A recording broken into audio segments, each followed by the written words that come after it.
All right, good evening. Before I call the meeting to order tonight, I wanted to take a moment to acknowledge the day upon which we gather, which is September 11th, 2024, 23 years after one of the greatest tragedies this country has ever experienced took place in New York City, Shanksville, Pennsylvania, and at the Pentagon in Washington, D.C.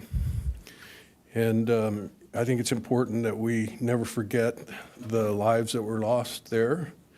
And in particular, I would like to recognize all those first responders that when they got the call to go engage this tragedy, they were going up the stairs when everybody else was going down the stairs.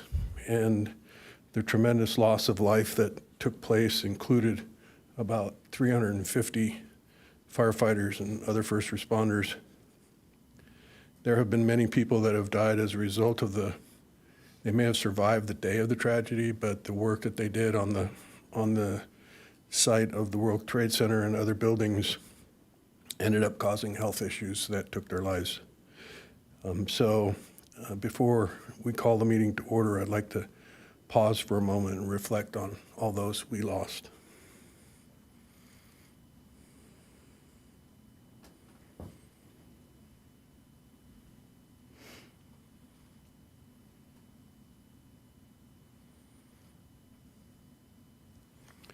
Okay, thank you. With that, I'd like to call to order this regular meeting of the Encinitas City Council for Wednesday, September 11th, 2024 at 6 p.m. And if the clerk would please call the roll.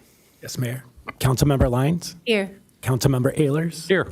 Councilmember Hensy is absent. Deputy Mayor Blackwell? Here. Mayor Kranz? Here.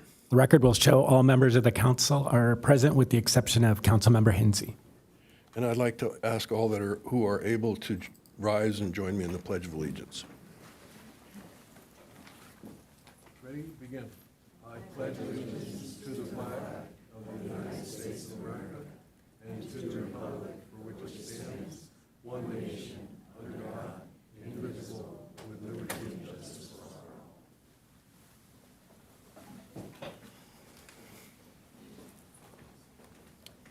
all. Okay.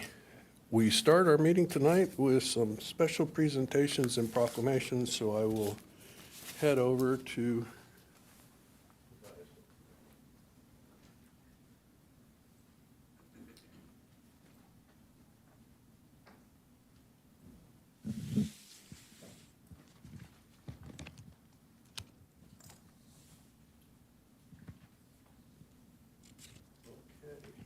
Let's see, is this thing working? Yes, it is.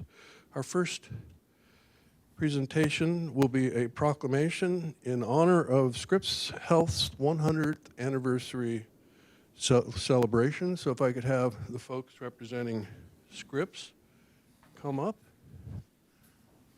Carl Eder is the Chief Executive, Scripps North, and Steve Miller, and Dr. Eisman. And these are the gentlemen that are responsible for keeping a very important regional hospital facility operating. And it is with great pride that I serve as the mayor in the city that is able to host this hospital. This hospital grew from the Encinitas Medical Group, Doctors Cook, Clark, and Summers. It was a small building, essentially where the hospital's been built. It was a family practice. We were a very small community, and everybody that needed medical care knew those doctors, including myself. I also had the opportunity to get to know them a little better because my mother was a nurse practitioner and got her preceptorship was under Dr. Clark, so she learned her skills there, later served the Scripps area for geriatric nurse practitioner services back when it was first starting. So, gentlemen, I really appreciate you being here tonight. I'm going to read this proclamation first, and I'll give you an opportunity to speak. Whereas philanthropist and journalist Ellen Browning Scripps founded Scripps Memorial Hospital and Scripps Metabolic Clinic in La Jolla in 1924, a new philanthropy-based hospital in La Jolla, one that would serve everyone regardless of their ability to pay. And whereas Mercy Hospital, with the same commitment to serving all in need of medical care, was founded by Mother Mary Michael Cummings and the Sisters of Mercy in 1890, joining Scripps in 1995. And whereas in 1978, Scripps acquired the home of one of the first full-fledged emergency departments in San Diego, San Diego Hospital, which became Scripps Memorial Hospital Encinitas. And whereas in 1986, it added Scripps Memorial Hospital Chula Vista, which combined with Scripps Mercy Hospital in 2004 to become Scripps Mercy Hospital Chula Vista. Whereas Scripps now treats more than 600,000 patients annually through the dedication of 3,000 affiliated physicians and more than 17,000 employees among its 5 acute care hospital campuses, 30 outpatient centers and clinics, and hundreds of affiliated physicians' offices. And whereas Scripps Health is a recognized leader in disease and injury prevention, diagnosis and treatment, graduate medical education, clinical research, and is the only health system in the region with 2 level 1 trauma centers.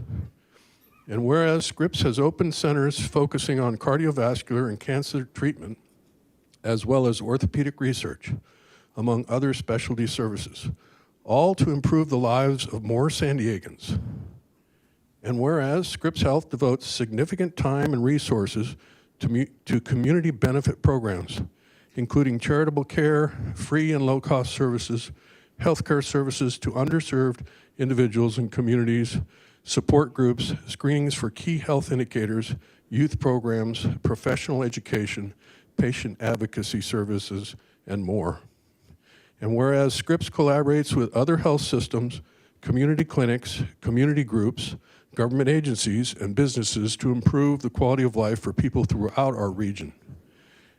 And whereas Scripps is committed to honoring the healthcare legacy of these exceptional founding women, the tens of thousands of employees and medical staff who have shaped the institution for more than a century, and the millions of San Diegans whose lives have been made better by Scripps. And whereas it's this unwavering commitment to community and providing exceptional health care that defines the Scripps legacy.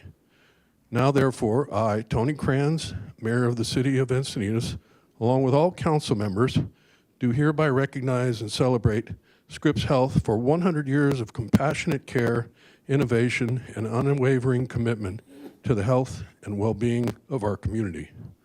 We express our deepest gratitude for your service and dedication, and we look forward to many more years of exceptional health care.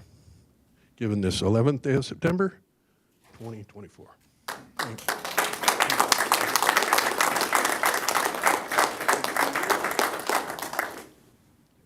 On behalf of our President and CEO, Chris Van Gorder, and our inpatient Chief Medical Officer, Ghazala Sharif, we just want to say thank you. We're very, very proud to be part of Encinitas. Just want to point out that during the pandemic, all of COVID, we were here for everyone. And if there's ever, again, a breakout or a pandemic, we will be here for the city of Encinitas. This is Dr. Eisman, one of the finest doctors I've ever worked with, and our physician operating executive. Thank you, Carl. First of all, I want to thank the city. I remember being in this room several years ago when our use permit for building the new hospital was discussed and approved, and you can see the results of that now in progress. It's vital that we have this, and it's a real privilege to be here. I want to thank the city. Charlie Clark, Ron Summers, and Dwight Cook were all friends of mine. Charlie Clark was the first chief of staff at Scripps Encinitas. I'll just say completely selfishly that they were graduates of the University of Kansas, as I was, which is completely a coincidence. The hospital has grown immensely, and we are very indebted and grateful to the city of Encinitas for all the help and support. It is truly a regional center of excellence. I don't know if you all know this, but Scripps Encinitas was voted one of the top 50 hospitals in the United States. That was recently under Health Grades Award. So again, our thanks, deep gratitude. I'm Steve Miller. I'm the Chief Operation Executive at Encinitas. I'll make this short and sweet. I've been working at Encinitas for 28 years, my whole career here in California, and I can't think of a better community to serve. Thank you. Now, if we can have a picture, and the one request that I would make, I would like to see more bike racks at your clinic. So, the motorcycle area is seldom used. We could put a bike rack in there. Yep. That's right. Right, everyone. Ready? Let's just have Deputy Mayor Blackwell maybe go a little bit to your left. Perfect. Ready? 1, 2, 3. Perfect. One more. 1, 2, 3.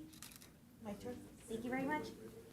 Oh, there we go. Okay. There you go. Perfect. That's great. Big smile. Thank you.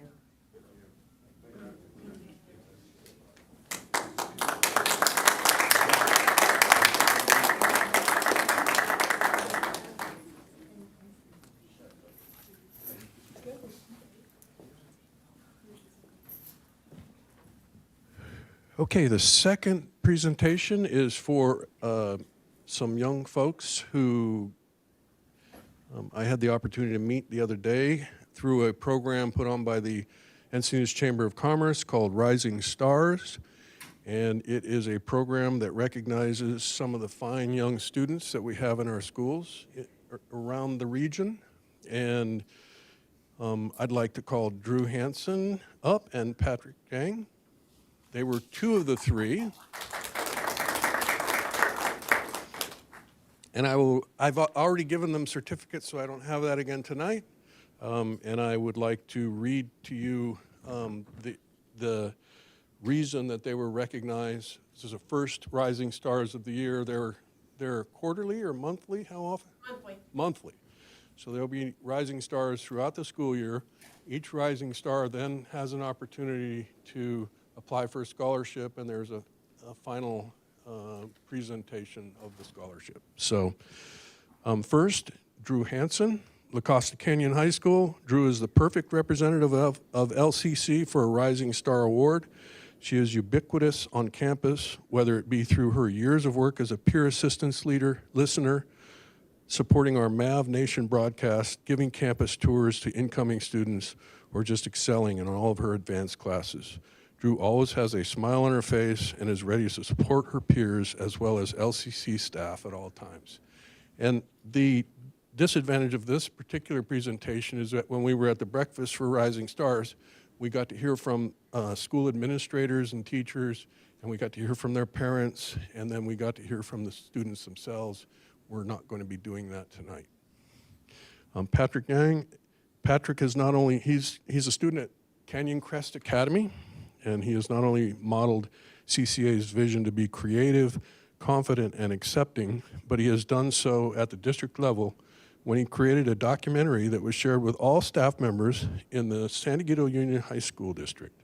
His art has conveyed beautifully how vulnerable we are as humans, and it's something to which we can all relate.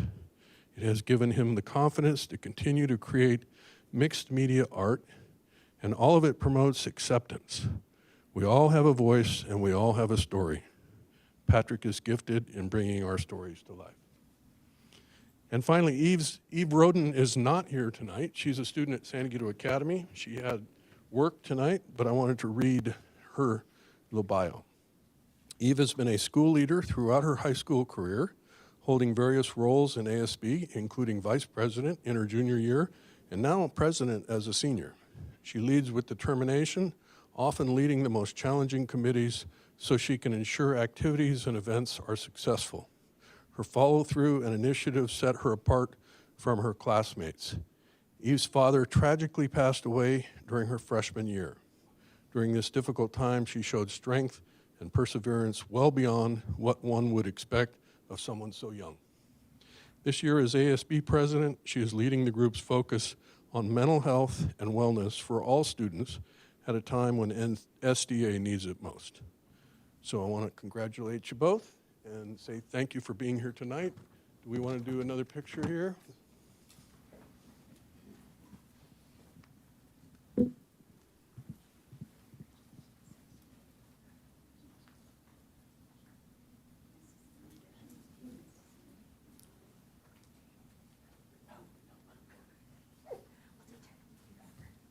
I can do it over your shoulder. Thanks. Ready? Ready, everyone? 1, 2, 3. Okay, one last one. 1, 2, 3. Thank you very much. Thank you. Okay, so we'll have you right back there.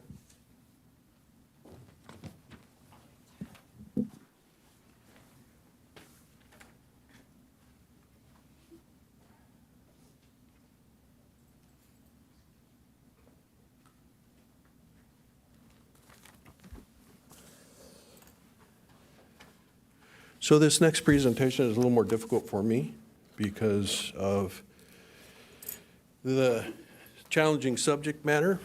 And frankly, I was not sure how it would work best to present this proclamation. And then when I heard these young students and the work that they've done with their peers, I recognized that it would be good to give them an opportunity to talk about the subject, which is Suicide Awareness Prevention Month.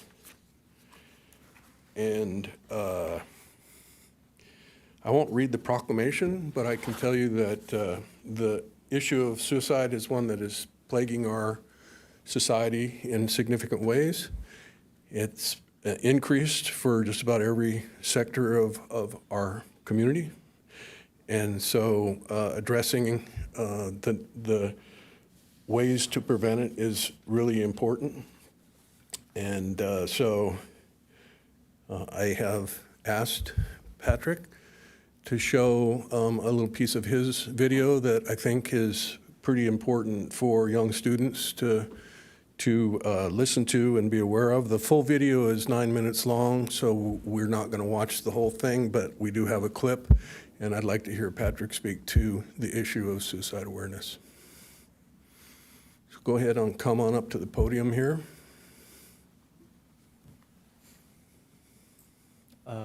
Are we going to show the video? Yeah, first? you want to show it first? That's good. Even if it takes you months or years, like I did, even if it takes you forever, even if it takes 1,000 years, if you're still able to come back from hurt and pain and just so much negativity, I think that makes you a very strong person.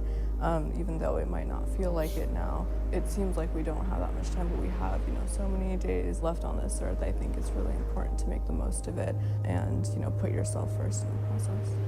Standing up for what you believe in and what you care about and love. Those are the most important things in life. When you truly care about something, you'll never lose it, but you gotta protect it and you gotta keep it safe. I'm there for my family now. I'm learning how to listen to myself more. I'm not as shy as I was before. I've grown in showing love to the people I care the most. I'm feeling more confident. Confident in myself. I'm the most confident I've ever been in my entire life.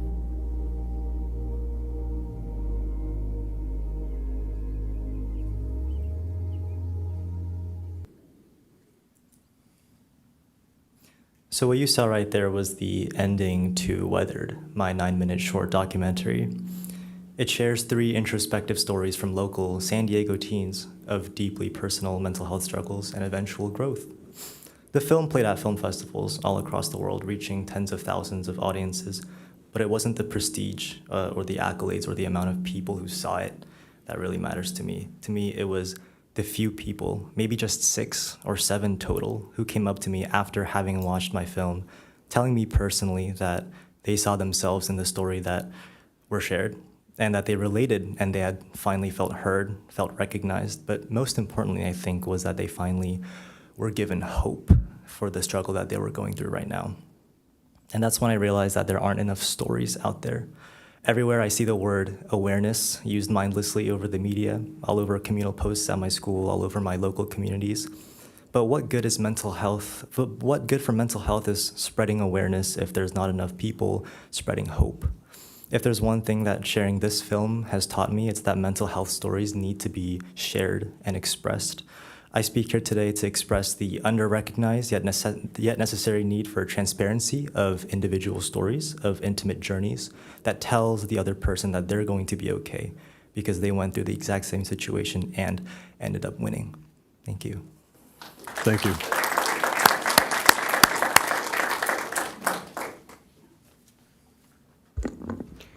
Good evening. My name is Drew Hansen, and I'd like to first start off by giving my thanks to Mayor Tony Kranz for inviting me to speak tonight in regards to Suicide Prevention Month. I'm a senior at La Costa Canyon High School and the president of PALS, which stands for Peer Assistant Listening. PALS is a confidential peer support program that offers academic, social, and emotional assistance to fellow students. Those of us in the program receive training and guidance from counselors and local therapists to effectively support our peers. We are taught about the importance of confidentiality while ensuring that if what is shared seems to need an adult, and how we should report concerns to our school counselors. Over the past 4 years, one of the most important lessons I've learned, and I know this may sound cliche, is that you never truly know what others are going through. For the PALS program at LCC, we put boxes around the campus with sticky notes and pens. The box would say, recommend a friend or yourself. If someone felt like they needed to connect because they were feeling sad, alone, or low, they would put their name in the box. You could also refer someone else and put their name in. We also would have QR codes taped to the boxes just in case they thought their handwriting might be noticeable. We checked for submitted names daily and go to the main office to look up their schedule and find them in class. We would say we were conducting a random survey for the school so they wouldn't feel called out in front of others. When I would do this, I liked to just walk with the campus with that one person instead of sitting in an office across from each other. It seemed rather intimidating. I tried to listen as much as possible and talk as little as possible. I listened to football players, I listened to star basketball players, I listened to popular cheerleaders, I listened to theater kids, I listened to robotics team members, I listened to shy kids, and I listened to outgoing ones. There were no common denominator other than they were all in high school and struggling mentally. I could not and would not have guessed by looking at them interact with their friends that they were going through some of the emotional torment that they were going through unless I had spoken to them myself. We don't know who is hurting. All we can do is be open and kind to our community members in all areas of our community. The people we go to school with, the people we work with, the people who live on our street, the people on our team, and the people in this room. This month, for Suicide Prevention Month, I encourage each of you to be accepting and to be understanding and to really listen to one another. Thank you.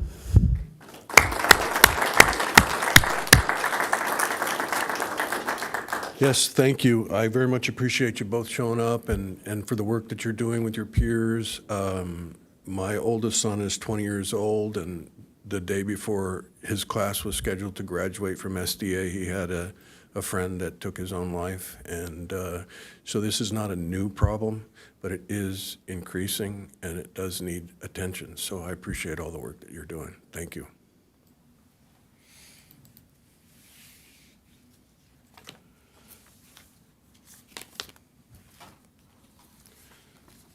Okay, moving on to oral communication.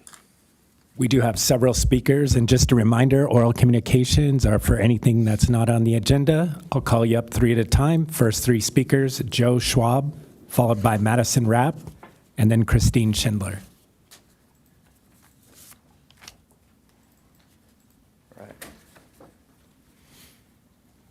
Mayor Kranz, City Council members, good evening. Thank you for the opportunity.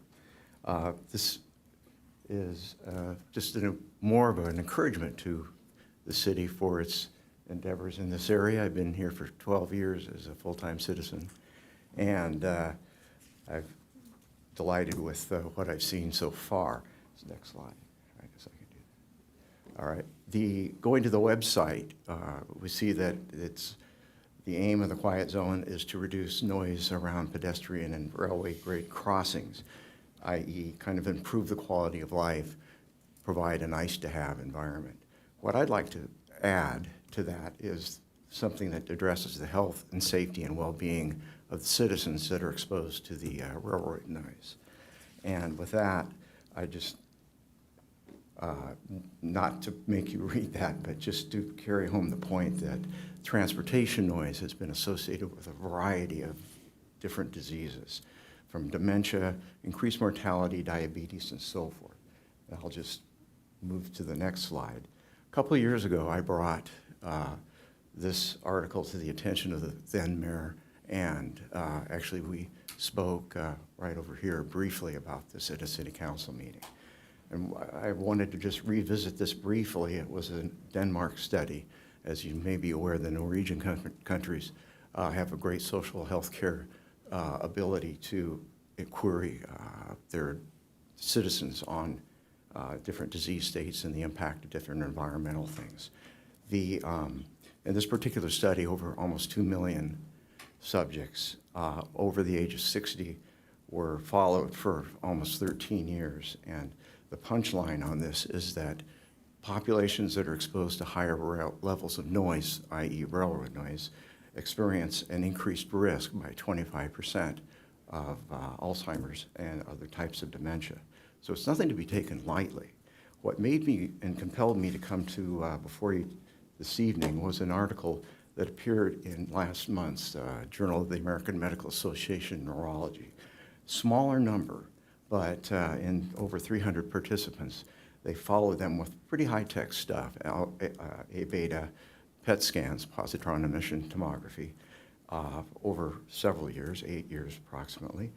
And what they did is looked at the impact of disruption of sleep patterns, like those of us who live, I happen to live 500 feet east of the railroad tracks, about 1,000 feet south of Lucadia Boulevard.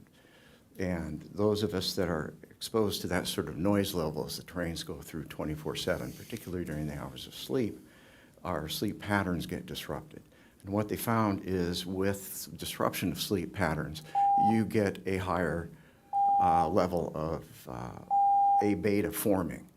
Consequently, it results in a higher burden of dementia and so forth.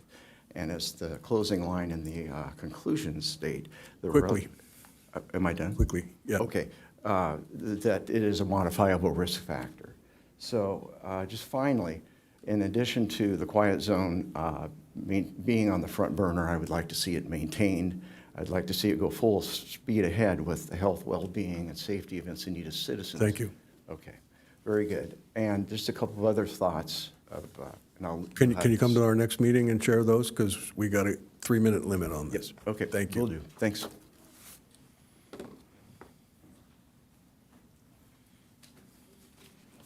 Hello, my name is Madison Rapp, and I am here tonight to share how excited I am that the neighboring city of Carlsbad recently banned smoking in multi-unit housing. Secondhand smoke is bothersome to most people and unhealthy to everyone. There is no safe level of secondhand smoke. I live in a townhome, and I have 3 young children, including a 9-month-old baby.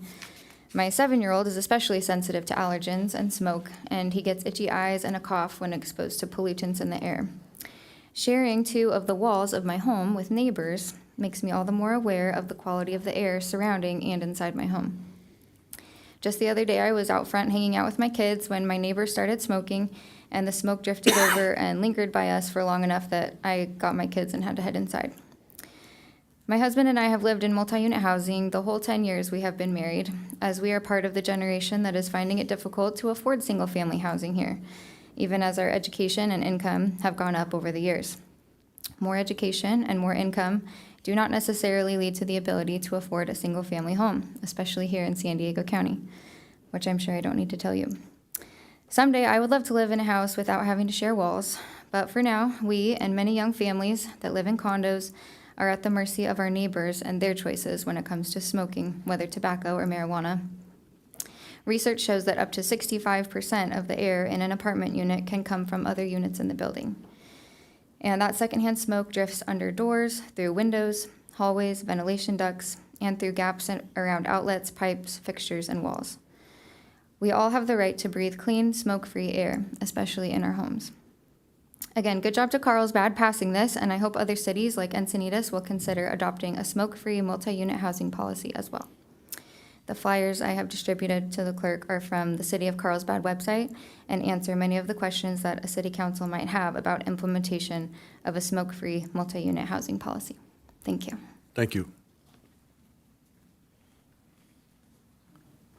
Following Christine Schindler, it'll be Mark Wilcox, Terry Ann Skelly, and then Lisa Provenzano.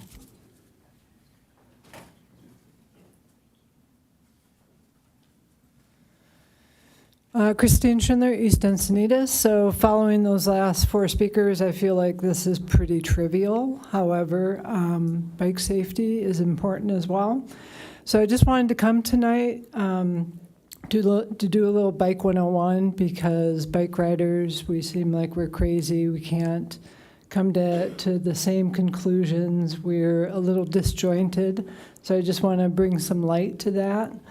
But first off, bike riding is more than just riding a bike. So I always like to say it's health, it's transportation, it's climate action, it's environmental stewardship, it's connecting with your community in a different way, social responsibility, and it's fun. So if you go to the next slide. So there are many bike types. So that's the thing about bike riders. We ride a lot of different kinds of bikes. Big bikes, small bikes, mountain bikes, e-bikes, what have you. Next slide, if you would. But more than bike types, we're different people. So whatever bike type the bike rider's riding on, it's really more about the bike rider themselves. So they're young, they're old, they're black, they're white. They go to school, they go to work. They ride just to have fun. They ride in small groups and large groups. They behave well, they don't behave well. They follow the rules, they don't follow the rules. It's so complicated yet so simple. For city staff, for city manager, for council members, for the mayor, oh my goodness, how do you deal with bike riders? Again, it's complicated, but it's simple. Everyone comes from a different viewpoint. So if you're a road rider and you want to go fast and you want to ride on 101 on Saturday in big groups, you have a certain perspective. If you're riding your kids on a cargo bike to school because you don't want to do the car thing and you don't want to be bogged down in the drop-off, that's another thing. You have a different perspective. If you're like me and you're riding for transportation and for education, you also have another perspective. So this is probably stuff you all know, but I just felt compelled to talk about it because we don't always come to you with a unified voice. We don't always, even in our little group, Encinitas Bike Walk, we don't always come to a consensus. And I just don't want you to think we're a bunch of crazy bike riders. It's just the way it is. So thank you for what you have done. The city's stepped up in a great way, and I appreciate that. Thanks so much. Thank you.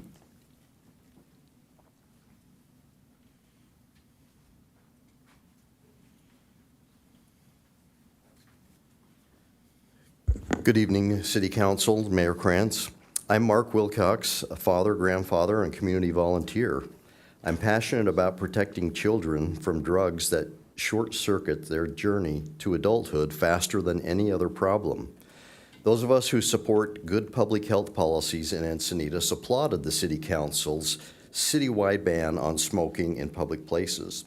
At a recent high school coffee, the parents and principals expressed their grave concern regarding a smoke shop located very near San Diego High School, which they feel is in violation of the Encinitas Municipal Code. Among the items observed in the smoke shop were a wide variety of flavored tobacco e-cigs, which are illegal by state law, lots of drug paraphernalia, including butane torches, scales, fancy bongs, and a wide variety of pipes and tubes, hallucinogenic mushrooms with the ingredients psilocybin or psilocin, known to be extraordinarily toxic to humans, flavored nitrous oxide whippets, etc. The store signs and website state the hours of operation are 8 a.m. to midnight. Midnight, really? As one parent on Nextdoor remarked, quote, "It snuck in overnight. I have lived on Gardenia for 18 plus years. We fought off a smoke shop coming into that plaza about 5-6 years ago. This one just popped up. No warning. It's absolutely an awful place, and San Diego Academy is right nearby," end quote. No surprise it would locate near a high school. Assemblyperson and past City Council member Tasha Borner led the charge to clean up Encinitas Municipal City Code language so smoke shops could not locate that close to a school. Another Nextdoor comment, quote, "I am so angry the city would allow this new business," air quote, right next to San Diego High School, and where all the kids come for food and snacks. You can bet this would have never been approved in any other neighborhood. I'm ready to fight this, asking my Requesa neighbors to help close this place down," end quote. It seems that it is time for some transparency regarding the municipal code language, how the city's permitting process works, and how the city's code enforcement and sheriff work together to ensure public health and safety for our young people and our neighborhoods. Thank you. Sir, I would point out that there is some code enforcement investigation underway, so, yep. Thank you.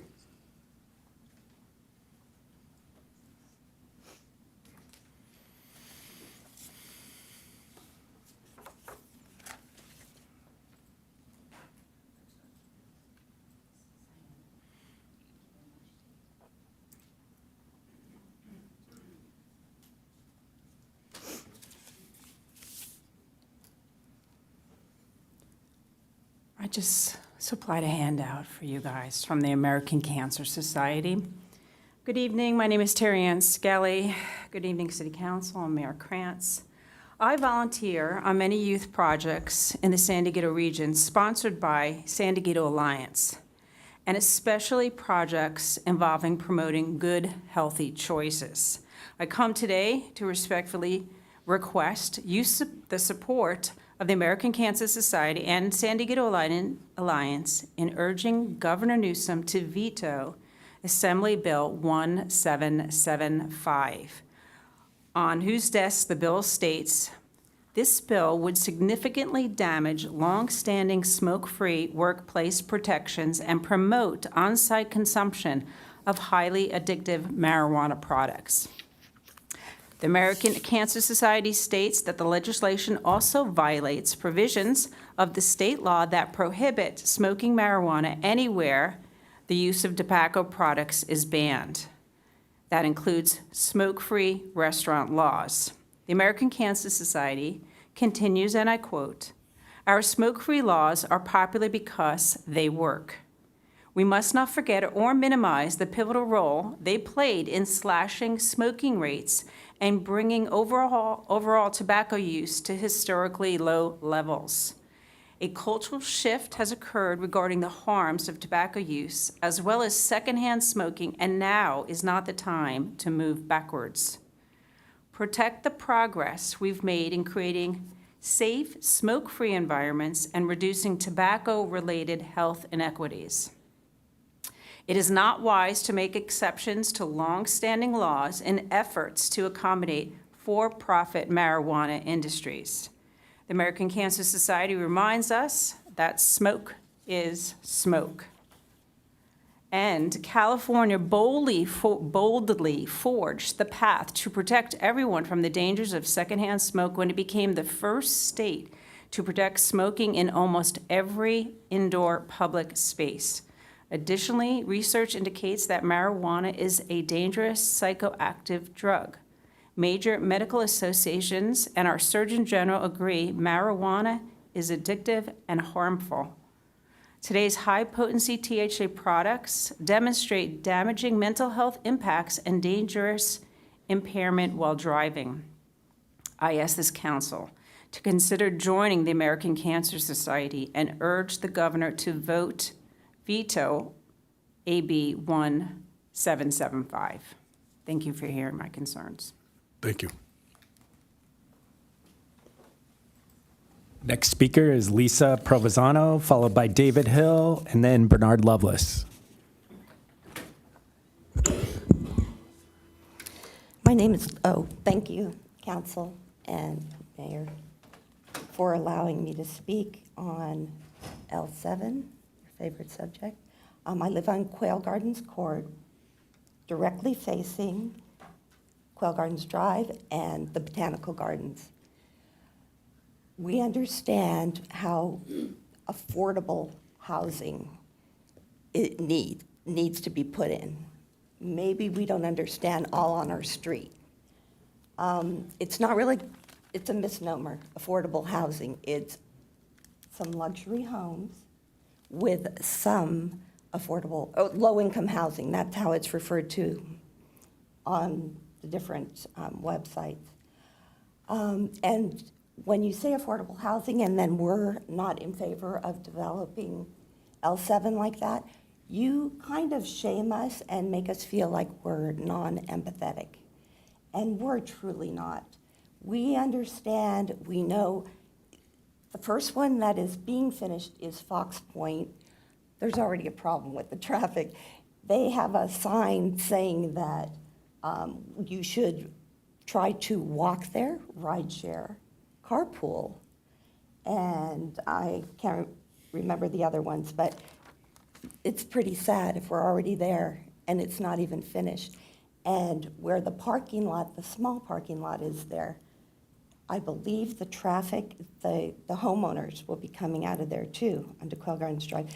And I believe, from what I heard, anyone who parked on Quail Gardens Drive got ticketed.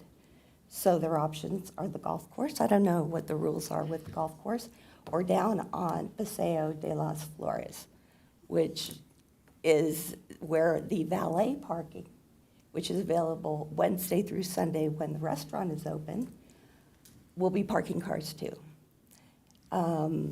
It's just, it's not that I think what we have to do is put our foot on the brakes about L7 till we see what happens. Thank you for the stop signs. Most people, almost all people are going under 40. I know the speed limit is 30. But that's a good thing. As soon as it gets dark, it's back up to 40. But we appreciate that. The roundabout, your approval of the roundabout, which someone at the Botanical Garden said it's already supposed to be done. You have events, which you'll also have events up at Fox Point Farms. They advertise that. Anyone coming from the north will come down. The roundabout is at the main entrance for the Botanical Gardens. So when they have their events, every weekend they have weddings and different events, and starting November 15th through January 5th will be the Lightscape show. Anyway, you can imagine what's going to happen in that roundabout. Thank you. David Hill.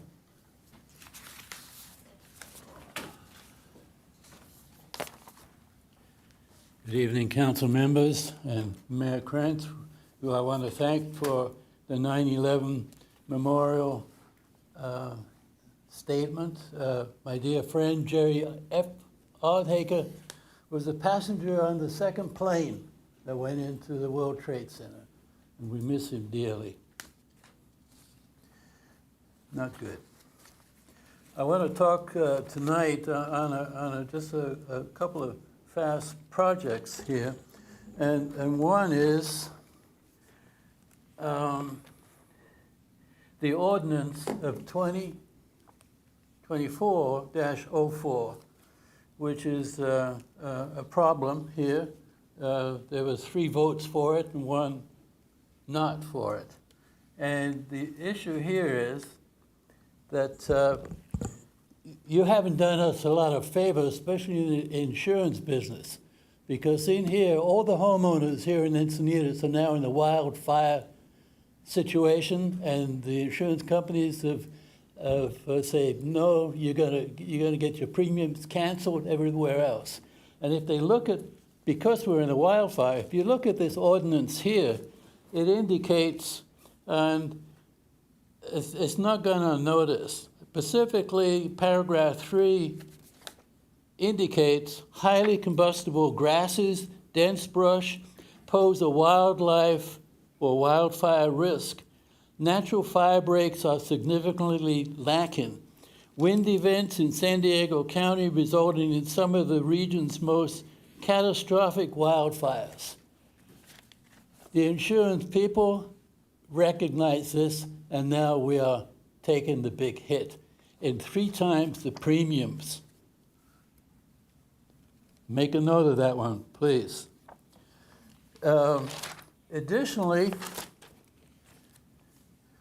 the big item in this one, and I was looking through the municipal code, looking for air quality compliance.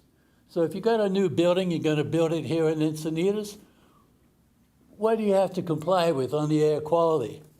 And this ordinance does not recognize the big elephant in the room, and that is I-5, Interstate 5, the greatest pollutant in the county, because if you live within 600 feet of it, you are subject to cancer-causing pollutants. And some of the project consultants along who are looking at the housing elements, the multifamily ones, I won't name them, but they're out there, and they're very hot topics, if you will.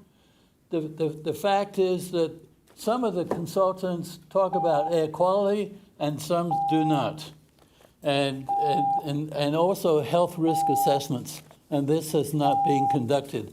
I suggest that this body talk about that quite clearly. Is my 3 minutes up already? I mean, Yes, I sir. can't believe it. Okay. It goes fast. Thank you. It does. Final 3 speakers, Bernard Lovelace, Scott Campbell, and then Sheila Cameron.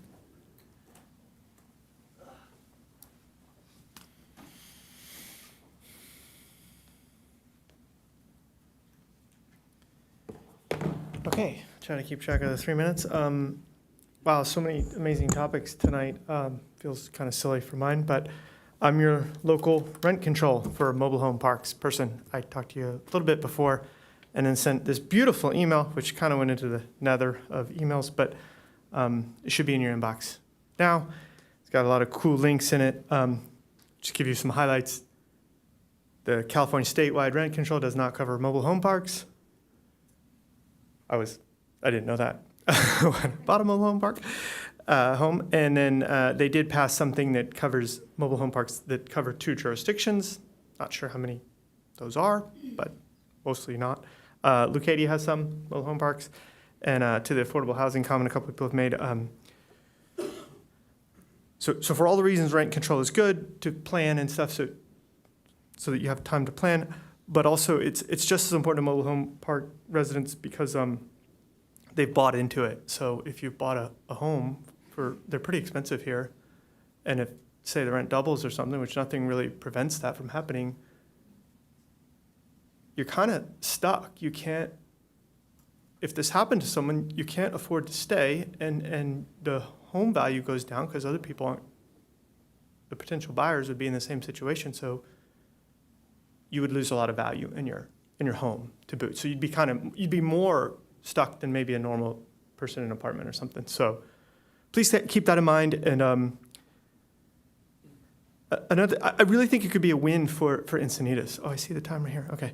I missed that. So because there's a lot of other locales that have done this. In the state of California, there's 101, and you can see that on the cool website that I put in the link. But in San Diego County, it's Chula Vista, in alphabetical order, Chula Vista, Escondido, Imperial Beach, National City, Oceanside, San Marcos, Santee. They've all put these in, so it's not like you'd have to come up with the language. You could just get the language. So and I just think it'd be a really nice win for the city without a lot of effort, really.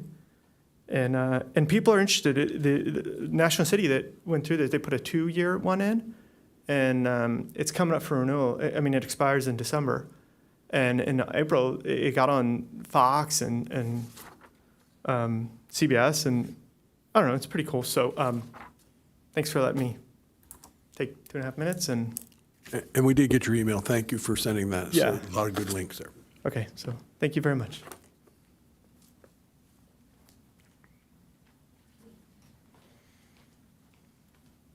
And your impression of Robin Williams up here wasn't very good. It was better. It was okay in the email. I could imagine it.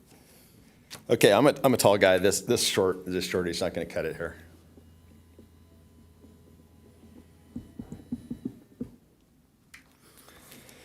Okay, so Encinitas Review Panel has a informational show for the council, but before we get into it, that suicide stuff is pretty personal to me. I have a brother-in-law that committed suicide.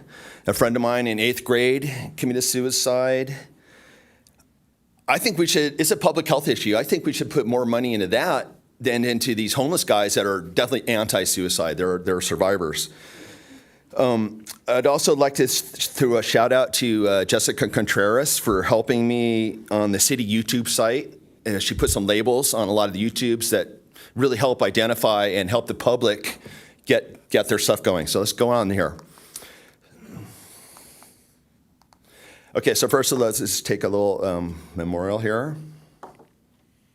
Those guys attacked us. So anyways, I created a chart of a whole bunch of information. I don't think anybody's ever done this. I mean, this is about the Measure K. Total revenue for the city is, we're okay, but we don't have large employers and we don't have really tourist attractions. We are rich. Look at these property taxes. You should look at this data, Tad, and you shouldn't just look at me. We make a lot of money per person in this city. A lot. More than, in Newport Beach is like one of the only city that does better. Sales tax, we're not so good. Once again, we don't have large employers. We don't have Hewlett-Packard. We don't have Thermo Fisher. We don't have VSAT. We don't have military. We don't have a harbor. We don't have a boardwalk. Sand doesn't pay any money. Moonlight Beach generates zilcho compared to these other attractions. Our expenses are okay. We do expenses because we have marine safety. It probably would be lower. Some of those cities are lower that don't have any marine access. Public safety, we're pretty good, but once again, we pay for marine safety. We'd probably be on that lower tier there. Public works, this is really where we should be putting our money in. There's some of the cities that pay a lot more. They have more income than us. Some cities that pay a lot less. I should be going for my notes a little bit better here. Does the council have any questions? This is based on AFCR, ACFR, I can't really remember, data from all these public safety. Every city in the country, or at least in the state, has to have this data. It's easily accessible. I don't know if the council went through this when they were talking about Measure K, but I and my group, and you see some ads on this, we urge people to vote no on Measure K. Thank you. Thank you.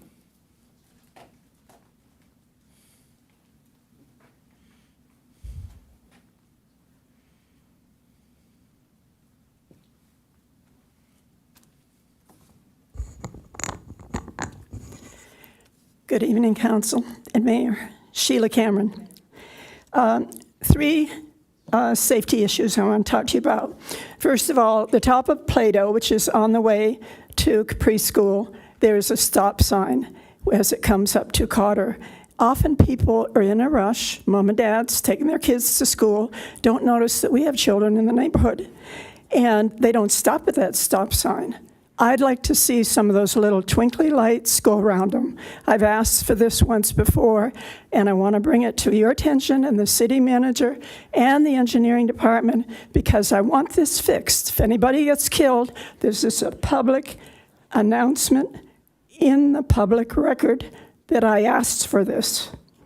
It's very important, the safety of our children in our neighborhood, as well as the people coming into our neighborhood.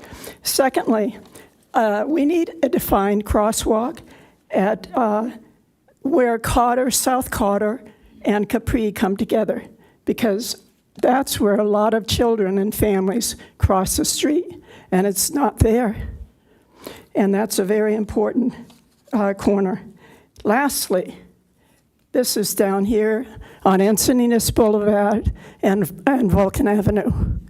Okay, there's a very short quay on Encinitas Boulevard to 101.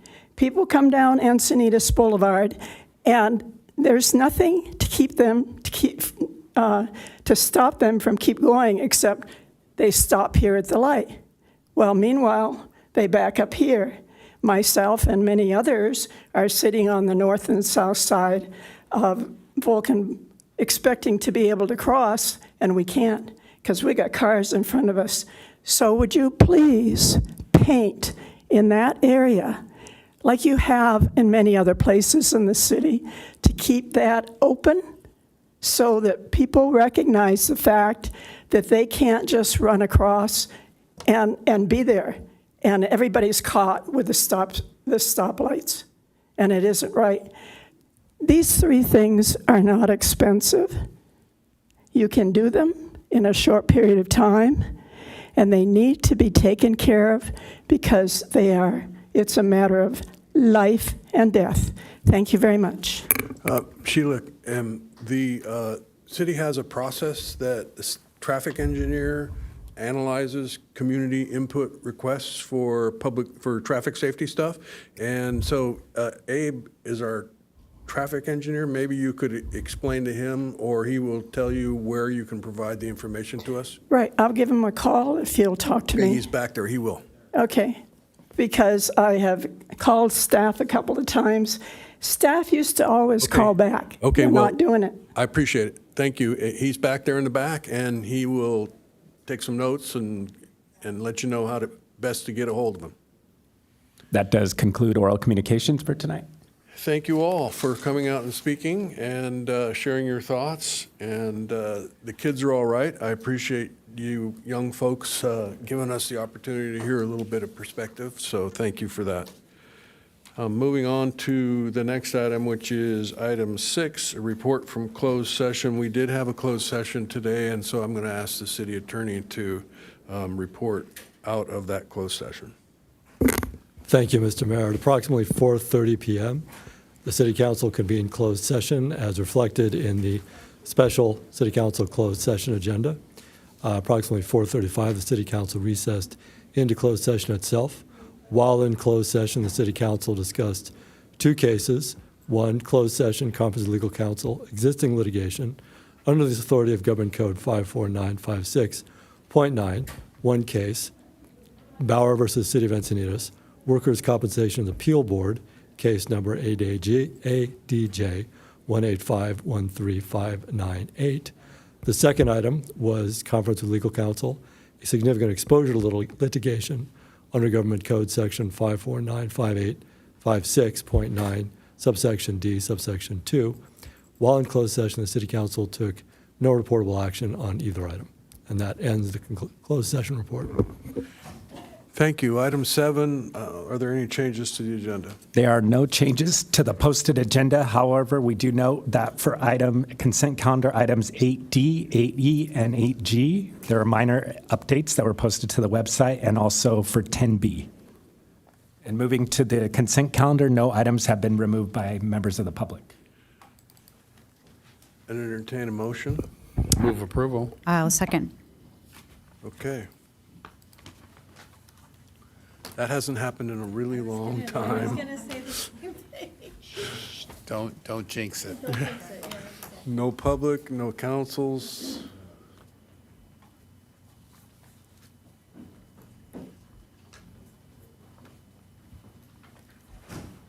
Deputy Mayor? Okay, Motion so- carries unanimously with Councilmember Hensy absent. Okay, very good. That brings us to our first action item, which is item 10A. And Yes. there's Abe there. He is here to introduce ordinance number 2024-10, amending ordinance 2024-02 to create a new comprehensive street list with additional and amended streets with lower speed limits in the city of Encinitas pursuant to Assembly Bill 43. Thank you. Good evening, Mayor, council members, members of public, Abe Bannigan, City Traffic Engineer. A very quick presentation tonight. Just for the record, we're not lowering speed limits in the city again. There is a rumor going on that we're doing an extra 5-mile reduction. It's not that. This is more of a, I would say, clerical administrative ordinance that we're introducing tonight. I'm not even going to go quickly through the background. You've seen this, what the old speed limit law was and what AB 43 did. We went through this 3-4 times. A minor history of what happened after council in May and June adopted the original ordinance. We sent out mailers to every resident of the city. Everybody was notified through social media channels, all of them, our website, Twitter account, Facebook. We notified as much as we could. And then about 400, so more than 400 signs were replaced in this city. All the pavement legends were added. Through this process, we noticed that we had a few minor errors and mistakes in that ordinance. There was a very long list of streets. We noticed that because of the fact that it's an ordinance and it goes to court, we want it to be bulletproof and for our deputies to have a solid document with them. So just for clarification, I did mention what the issues were. There was one private road on those 100 lowest speed streets that we wanted to lower speeds on them to 20. One private road by mistake was added in that. There was another street that had 2 speed limits. One was 30, one was 25 on the same street, but its name was only mentioned on one list, and there was another street that the speed limit wasn't properly reflected. Another issue that was on the majority of the roads was that because of the fact that we lowered the speed within the vicinity of schools, there were some roadways that only a part of that roadway, the speed was lowered, and the rest of the roadway remained with the old speed limit. So for the purpose of making sure that both of our segments would get valid enforcements, in the new ordinance, we did mention the cordons, the extent of where we're reducing the speed limit. Basically, the street names remain unchanged, just in parentheses, we added from here to here on this street. That's the extent of the change. Nothing really major, and 99% plus of the signs and pavement legends and everything has changed. I'm sure council members have noticed. Enforcement has begun. I've heard of some warning tickets already issued. Our deputies are working on this. The path forward, as was discussed, within 6 months, we'll come back to council with a presentation on how hopefully positively it is working, how our enforcement efforts are working, and we will provide a revised program to the city. We're already receiving requests from public for their streets to be added to these lower streets lists. We will create some sort of a process, some sort of a rubric of how we can add more to the list. And then we go from there based on council's direction how we want to expand AB 43 streets. Thank you. I'm open to questions, if any. Okay, and this is a public hearing, so I'm going to go through the procedure that we're going to follow. That was the staff report that was given, and I'm going to ask council to disclose any other information you have received that is not included in the staff report. We're going to go through preliminary questions. We're going to open a public hearing. We're going to then hear from the public, and then after that, we will close the public hearing, followed by council discussion and action. So if you would please make any disclosures. Sure, nothing to disclose. Nothing to disclose. Nothing to disclose. Nothing to disclose. Okay, so do we have any preliminary questions? All right, Councilmember Ayers. Yeah, the map that's in the report tonight compared to the map that was in the one that we adopted, has the map changed at all? With the exception of that single street that I think was removed, I don't think there is any, because those only showed the street names, which didn't really change. Okay, so what you're doing is clarifying the verbiage to match the map, but if we looked at the map before, other than the one private street, everything is the same, so. Correct. Okay, thank you. Deputy Mayor Blackwell. I can hold my question until after public. All right, are input. there any public speakers? Do you have 4 speakers? Okay, well, let me then open the public hearing. First speaker is Christine Schindler, followed by Donna Westbrook, then Judy Burlfine, and finally Ron Dodge.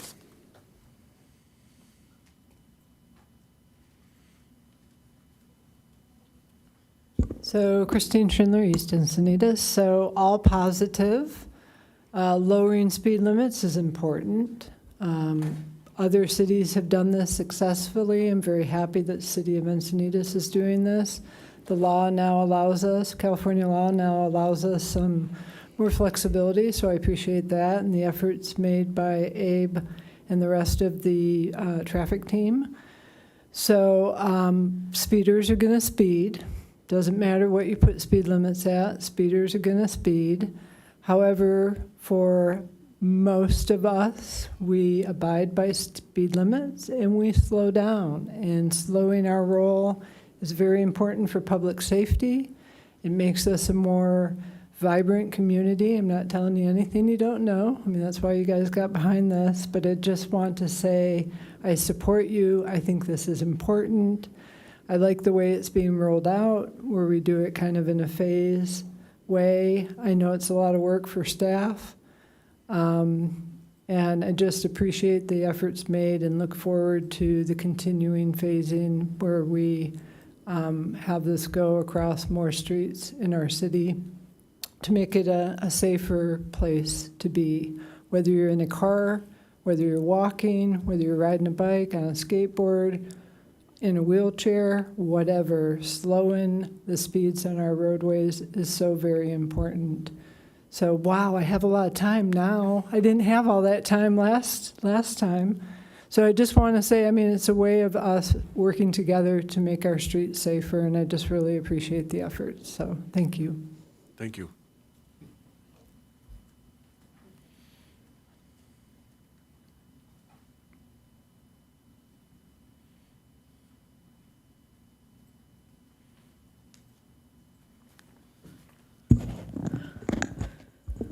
Donna Westbrook, Encinitas.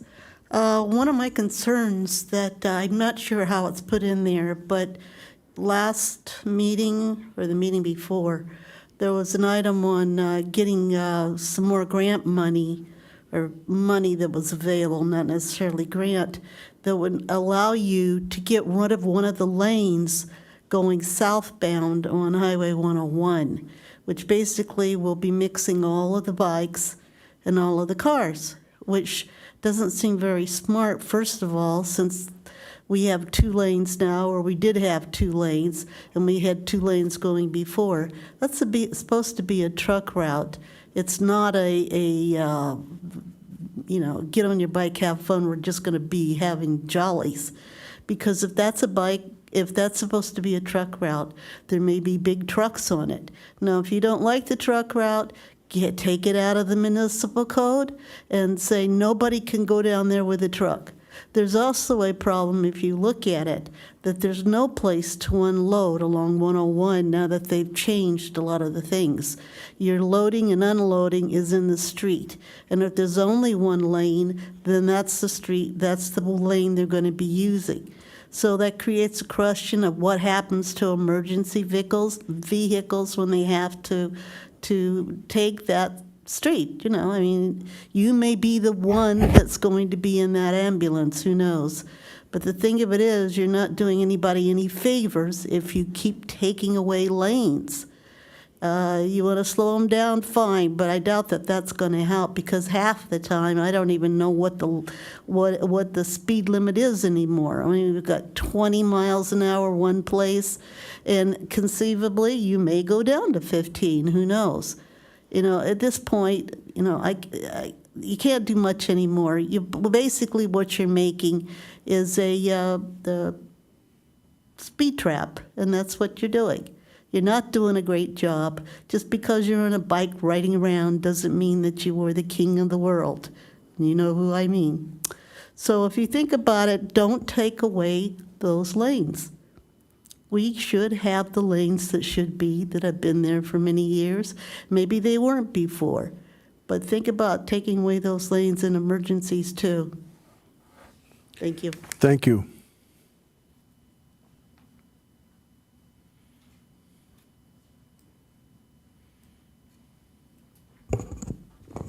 Hello, good evening, Judy Burlfine. I want to thank you for lowering the speeds, and this will save lives. It's interesting, all the different ways of looking at it, but I think ultimately we want to make sure everyone who lives here can get around safely and survive. And I love that the city is being so proactive on this and is a model for other cities. And if any of you caught my article in the Union Tribune, I mentioned how great it is that Encinitas has lowered speed limits and that our mayor rides his bike. 2 points I want to make related to this is that it's great to have lower speed limits, and if we don't enforce them, it doesn't change anything. So I want to make sure we put a lot of effort into enforcement, and specifically for law enforcement. My recommendation, if it's okay for me to make it, is the best place to do the enforcement is where the traffic is the heaviest and where there's the most conflict between the cyclists, pedestrians, and bike riders. So I hope you will focus on the schools during pickup and drop-off and not focus on maybe a newer street in New Encinitas where there are very few cars and someone happens to be going a little over the speed limit and there's no one else around. So I think we'll send the best message if we can do it in the places where it is currently most dangerous. And then lastly, I want to add that everything that we're trying to do here by making it safe for kids and adults and old people to walk and bike includes infrastructure, enforcement, and education.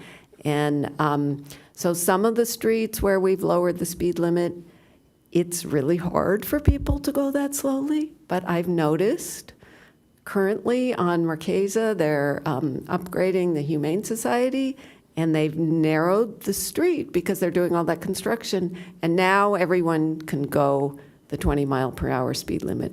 So we need to, in addition to lowering the speed limit, we need to set up conditions so it's easy for people to drive the speed limits that we've set. Thank you very much. Thank you.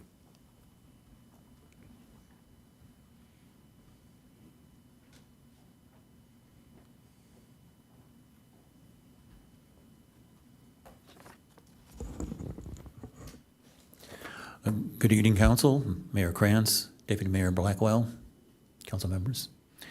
My name's Ron Dodge, and I'm a resident of the New Encinitas area. Just wanted to say that I appreciate the new speed limits. I know we've been talking about that on throughout town, and I'm glad they're getting down to one speed limit per street. I know we had the stenciling and the signs up at the same time. It was just a little off there, but so I appreciate AB 43 that allows us to do this. And there were a couple of streets in our neighborhood, Garden View and a road, and also El Camino Real, which we've talked about. And I talked to staff, and I talked to Abe about El Camino Real back when we were doing the repave. And now that is, I think, dropped as far as it's ever going to go. And hopefully we can get those stenciled on the street. Because to quote one poster a few years ago, People, if you build it like a freeway, people are going to drive it like a freeway, no matter what those little white signs at the side of the road say. And southbound traffic hit that zone right there in front of the post office, and particularly they're trying to make a red light, beat a red light. They'll come flying through there at very high rates of speed and run it out to all the way to Mountain Vista. So I think it'd be great to have those stenciled so that people can see it where they're looking. Thank you. Thank you, Ron. That concludes speakers on this item. Okay, so then I will close the public hearing, and I will call on Deputy Mayor Blackwell. Yes, thank you. I'm really glad to get the ordinance in place. I know it was a lot of work to change out 400 or more signs, so appreciate you did that. I have heard comments that it is hard to adapt to driving 20 miles an hour in some places, but I think people are trying, and most agree that the lower speed limits do improve safety for everyone. I was glad to hear that we're going to develop a process that in 6 months we're going to evaluate how it's going and come back to council. I know you also mentioned some new streets are coming forward, wanting to be included. So there were a couple. I just want to make sure we mention them so you can add them to your next list. But there's one that was kind of odd, which is Hermes Avenue between Leucadia Boulevard and East Jason. It's still 25. We have a lot of motorists using that, those 2 blocks to avoid the light at Vulcan and Leucadia Boulevard. And also we lowered the speed on North Vulcan and we lowered it in Hygeia, but that one's now a little bit faster, right? Because it's still 25, so it's just kind of hanging out there as an anomaly to the rest. The other one is that corridor from Leucadia Boulevard, from the 101 up to Neptune. That's still apparently 25, and it is heavily walked. It doesn't have sidewalks really, so getting that one on the list to look at for 20. It doesn't meet the criteria we laid out in the first round, but I think those are 2 good ones to consider. Thank you. Councilmember Lyons. Thank you, Mayor Kranz. I just wanted to reinforce my support for this and touch on a different topic. I see that it's so popular that streets are lining up waiting to be considered, and I think that's a fun thing to consider, that this program will evolve over time. But it's hard for a city to get so much consensus around an action. And I just want to point out that 99% of the people who've reached out and communicated to me over the time we've been considering these changes have really supported this and understand the improvement in safety. So I'm really grateful for the community who stepped forward to recommend this, for our commission who's recommended it, for everyone who over the life cycle of this consideration who stepped forward and said this is a really smart move for us. So thank you all, and I'm happy to support it. With that, I'll move approval. I'll second it for discussion. I did have a question about the issue related to Hermes. Can we not make any changes to this list at this time? I would defer to City Attorney. Mr. Mayor, this is first reading, so changes can be made at first reading. So my suggestion would be that there's a listing, and you get to Hermes, and it has Hermes parenthetically indicated with, let's see here. It talks about Hermes Avenue, Sirius Street to Union Street, which is that's the very busy school street, and I understood it had the connection to the school. And so as Hermes continues on the north side of Leucadia Boulevard, it goes and ends in the cul-de-sac.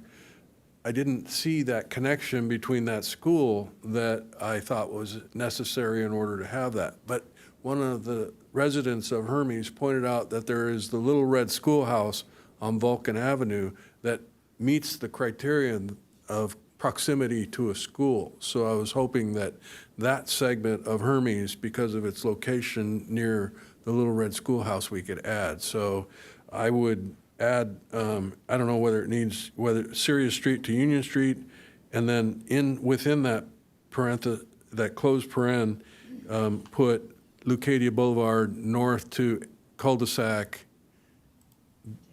north of Jason.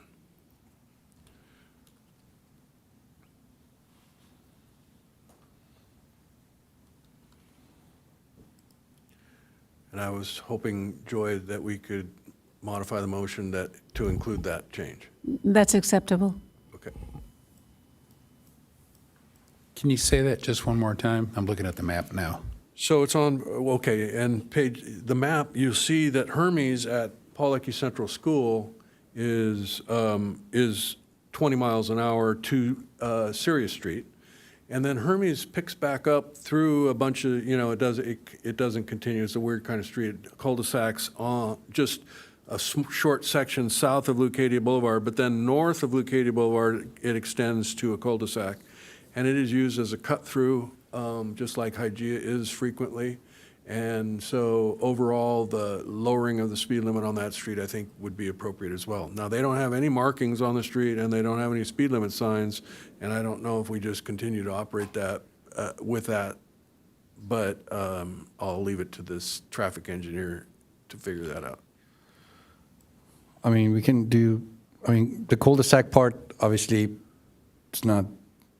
So the big, considering maybe Jason to Leucadia? Hermes yeah, to- so Jason Leucadia, that would be good. So if you want to end it at Jason, cul-de-sac takes care of itself. I don't think they can get going all that fast between the end of the cul-de-sac and Jason, so that's safe, fair. And I think that, the Little Red Schoolhouse up there we lowered the speed limit on Vulcan several years ago because of that location of a preschool, and so I think it works for us. I think it'll hold up in court. And so I also brought, like Joy, most of the feedback I've heard has been positive. There are people that are, a little frustrated having to slow down. And, I would make the argument that, survivability of crashes is greater at the slower speeds. And then they were basically saying, well, why don't you just make the speed limit 0? And, so it was, or maybe 5 miles an hour or 3 miles an hour, if you're going to carry that logic that far. And so I would like everyone to know that I don't support going any lower than 20 miles an hour. And so we'd love to kill that rumor. I also would like to put up, I sent Warren a little graphic that I saw that I thought was very informative for this conversation. And it has to do with kinetic energy. And one of the things, so the velocity of the object is what we're dealing with right now. Velocity squared times the mass of the object. And so as we're seeing vehicles get bigger, that is affecting this formula, this calculation, and then the velocity of the object is what we're affecting here. And I think that it's important business that we tend to try and address the issue of velocity of the object. Survivability of a crash has many factors, so it's very difficult to kind of one size fits all this, but where velocity of the object is an important part of that formula, I think we're doing the right thing by trying to slow people down. And then I will also concur with Judy Brofine that Captain Watts and his team are a critical part of this. Currently, enforcement of speed limits is all done by motor deputies, and so it's important, I think, to emphasize through the pain of enforcement that we're slowing people down. So, okay, we have a motion and a second. We're ready to vote.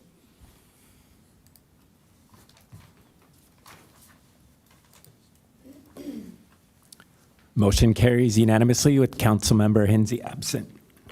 Thank you. I appreciate the members of the public coming out and speaking on this issue. That includes you, Donna. Thank you. Item 10B is a public hearing to consider adoption of the El Camino Real specific plan and related amendments to the Encinitas zoning regulations, the land use element of the general plan, and the local coastal program. And the advanced planning team is here with a crew of helpers that assisted with this project.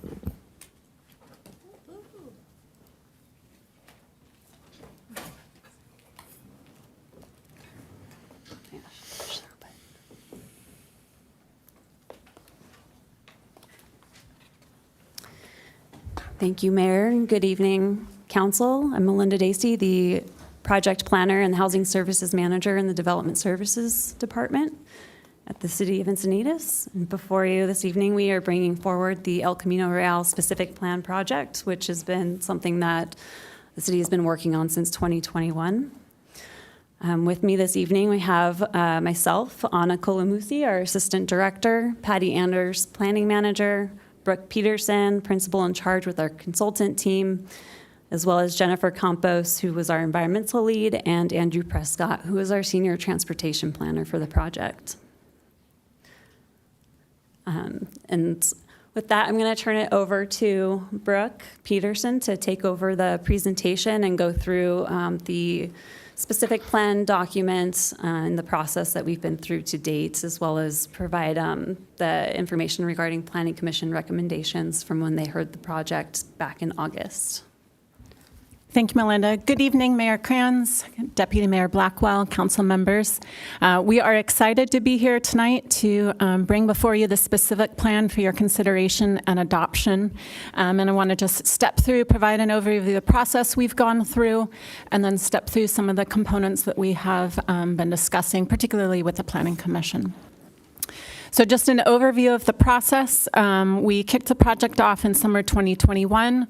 We prepared an extensive, detailed opportunities constraints report that was then presented to the public at a workshop. We also at that workshop had vision discussion and brainstorming to identify a vision for the preparation to inform the preparation of the specific plan. In winter of 2022, we held a roundtable with developers to inform the preparation of the design standards. We then had a workshop in the summer of 2022 where we presented a series of land use alternatives. From there, we selected a preferred plan and then prepared the initial draft of the specific plan and the environmental document. We received direction from you in the summer of 2023 to make some changes to the construct and structure of the specific plan. In particular, we removed the mixed-use overlay and made some minor changes to the boundary of the specific plan area. With the removal of the mixed-use overlay, we then prepared a mitigated negative declaration instead of an EIR. And then we've spent the last year preparing the additional drafts of the specific plan. Those were circulated for public review, both the M&D and the specific plan, in June and July of this year. We held a joint workshop with yourselves and the Planning Commission just this summer in July, and then presented this to Commission for their consideration and recommendation in August. So that brings us here to you this evening. So just by way of introduction, the specific plan was prepared pursuant to your direction received back in 2020 and 2023. It carries out the general plan land use element policies, and in front of you also is the zoning amendment to incorporate the specific plan by reference, a general plan amendment to incorporate the specific plan, and zoning and general plan amendments that would amend the local coastal program. I wanted to highlight the outreach that we did with the community that informed the process and the preparation of the plan. As I mentioned, we held 3 community workshops to better understand the community's vision, needs, and desired values. There were several pop-ups held to get the word out regarding the workshops and to encourage participation. As I mentioned, there was the developer roundtable to inform the development of the design standards. There was a walk audit, a walkabout held with the task force that was that governed also the process and informed the process and preparation of the plan to walk through the project area and identify needs and priorities and desires. As I mentioned, there is a series of task force meetings. That task force was created by you to assist in the development of the plan.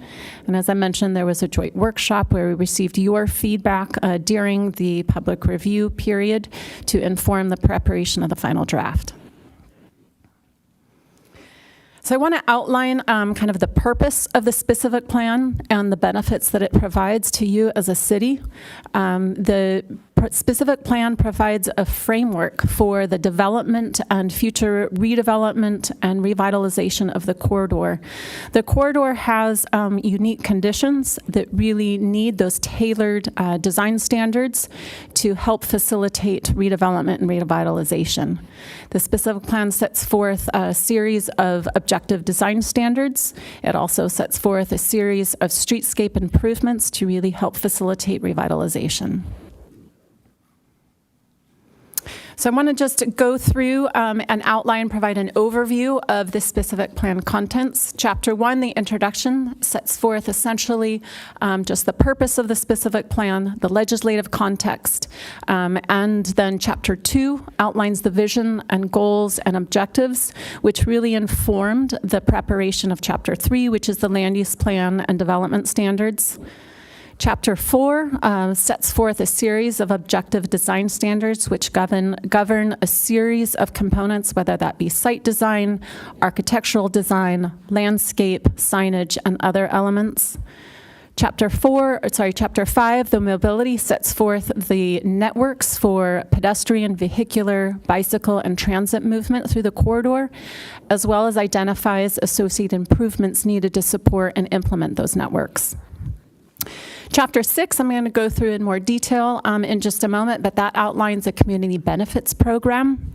Chapter 7 sets forth the public services and infrastructure systems needed to support the future development anticipated with the specific plan. And then Chapter 8 sets forth the implementation and really outlines the administration and process by which future development needs to occur, and outlines a series of improvements, public improvements associated with that. So as I mentioned, I want to step through community benefits chapter in a bit more detail. The community benefits program, which is what's outlined in Chapter 6, was created in response to community feedback that really asked for and called for the importance of integrating additional community benefit into the fabric of the corridor. So we prepared and put together this voluntary program that provides development incentives to developers in exchange for providing extra amenities and improvements. And I want to emphasize that this is extra on top of the requirements set forth in Chapters 3 and 4 standards. Projects eligible to use the community benefits program are those that are utilizing the underlying zoning, whether that be the office commercial, general commercial, or public and semi-public projects. Residential and mixed-use projects are not eligible. They're encouraged to utilize and to implement the amenities identified in there, but they're not eligible to receive the incentives. So just to quickly step through the process, the community benefits sets forth a list of potential benefits that developers can implement in response to providing and receiving a number of incentives. There's set forth a number of points per community benefit, up to a maximum number of points that can be received for that benefit. And then in response to providing that benefit, there's 2 incentives, reduced parking requirements and streamlined permit processing that can be cashed in for, essentially redeemed for, providing those benefits. So now I want to just step through what we discussed and heard from Planning Commission. Planning Commission conducted a review of the specific plan and mitigated negative declaration on August 15th and 22nd. They made recommended changes to be made to both Chapters 4 and 6, and so I just want to step through those really quickly with you. They recommended revised standards to be required in order to essentially strengthen the language so that it is more enforceable and more standard rather than permissible. They placed greater emphasis on the use of natural materials instead of man-made materials wherever feasible. Added text to limit the area of intense colors that can be used on a building facade, and then added text to require roofs to be light-colored or vegetated. Recommended changes to Chapter 6, there's primarily 3. The first of which is to remove for sale housing as a benefit that developers can provide in order to get some of those incentives. And the main reason for this being that, as I mentioned earlier, both residential and mixed-use projects are not eligible, so really for sale housing isn't applicable. The second is they recommended removal of small business funding and benefit program. And really the primary reason for this was because they just didn't believe that it was really realistic or probable to be able to enforce such a program. And then last but not least, they had some recommendations for changing the points provided for some of the benefits, and then also suggested reordering and kind of prioritizing the order of the community benefits in this table. So I want to note that staff's had some additional recommendations.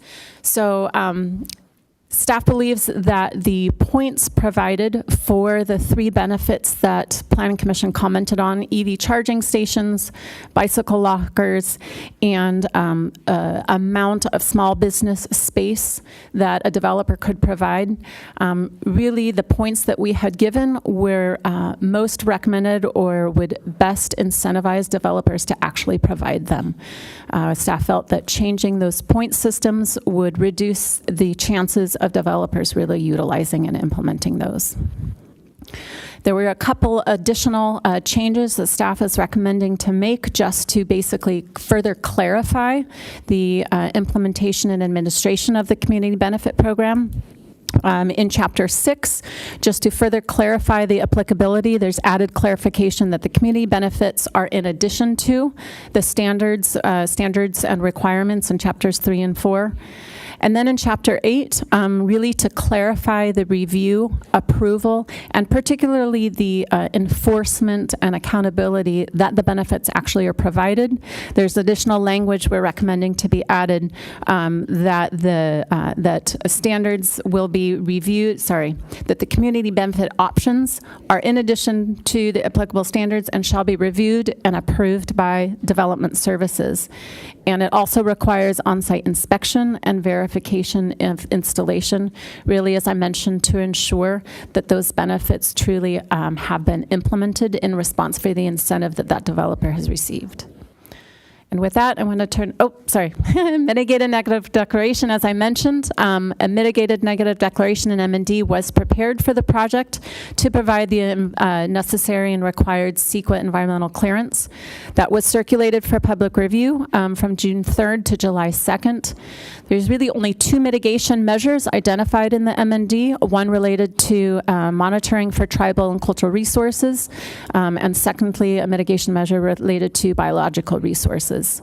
We held a public workshop. It was the 3rd and final public workshop during public review of both the specific plan and M&D to invite comment on both of those documents. The comments that we received have been reviewed and addressed and responded to in the appendix to the document. And with that, I will turn it back over to Melinda. Thank you, Brooke. With that, staff recommends that the City Council provide any recommendations based on the Planning Commission staff feedback presented in the report this evening, as well as adopt the resolutions associated with the mitigated negative declaration, the general plan amendments, and the local coastal program amendments, and as well as introduce the City Council resolution and also adopt a resolution for city staff to submit the local coastal program amendments to the California Coastal Commission. And this concludes staff's presentation, and we are available to answer any questions. Okay, thank you. So once again, this is a public hearing, and the staff just gave a report which will be followed by any disclosures that council needs to make about information that they received that is not included in the staff report. There will then be preliminary questions, followed by the opening of a public hearing to hear from the public, and then we will close the public hearing, and then we will have discussion and action. So I would like to ask council to disclose anything that's necessary to be disclosed. I have nothing to disclose. Nothing to disclose. Nothing to disclose. And I have nothing to disclose. So, Councilmember Ehlers, is your question a preliminary one? Yep. Yes, sir. Question was about the use matrix and adding life sciences, and I wanted to understand what does that entail. I think over my my time here and on Planning Commission, it could be a huge 125,000 square foot tilt-up concrete R&D structure to a greenhouse to a biosciences R&D office. What is the definition of a life sciences building? The specific plan doesn't have a specific definition, but it was added on the request of staff to accommodate future uses, anticipating, and what the research was done that indicated that uses might be attracted in the corridor. And so life sciences was added to kind of broaden and think forward thinking on what uses could occur in the corridor. So basically, still the pretty wide open is what you're saying? Okay. Correct. Let's see. And things like the frontage zone, can it be waived by density bonus law waivers? I assume it can. They could ask for a waiver if they qualify for any development standard, so yes. Okay, and let's see if I had... I'll yield for now. Okay. Thank you. With that, we will open the public hearing. There are 3 speakers, Christine Schindler, followed by Donna Westbrook, and Ron Dodge.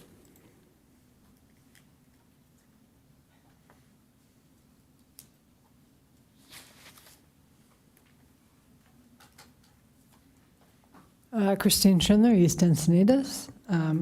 So I was hoping I'd go after Donna, but here I am before her. Thank you, staff, for the update. I've been plugged into this process all along. I use this corridor a lot. I drive it, I walk it, I bike it. I shop there some, but not a lot.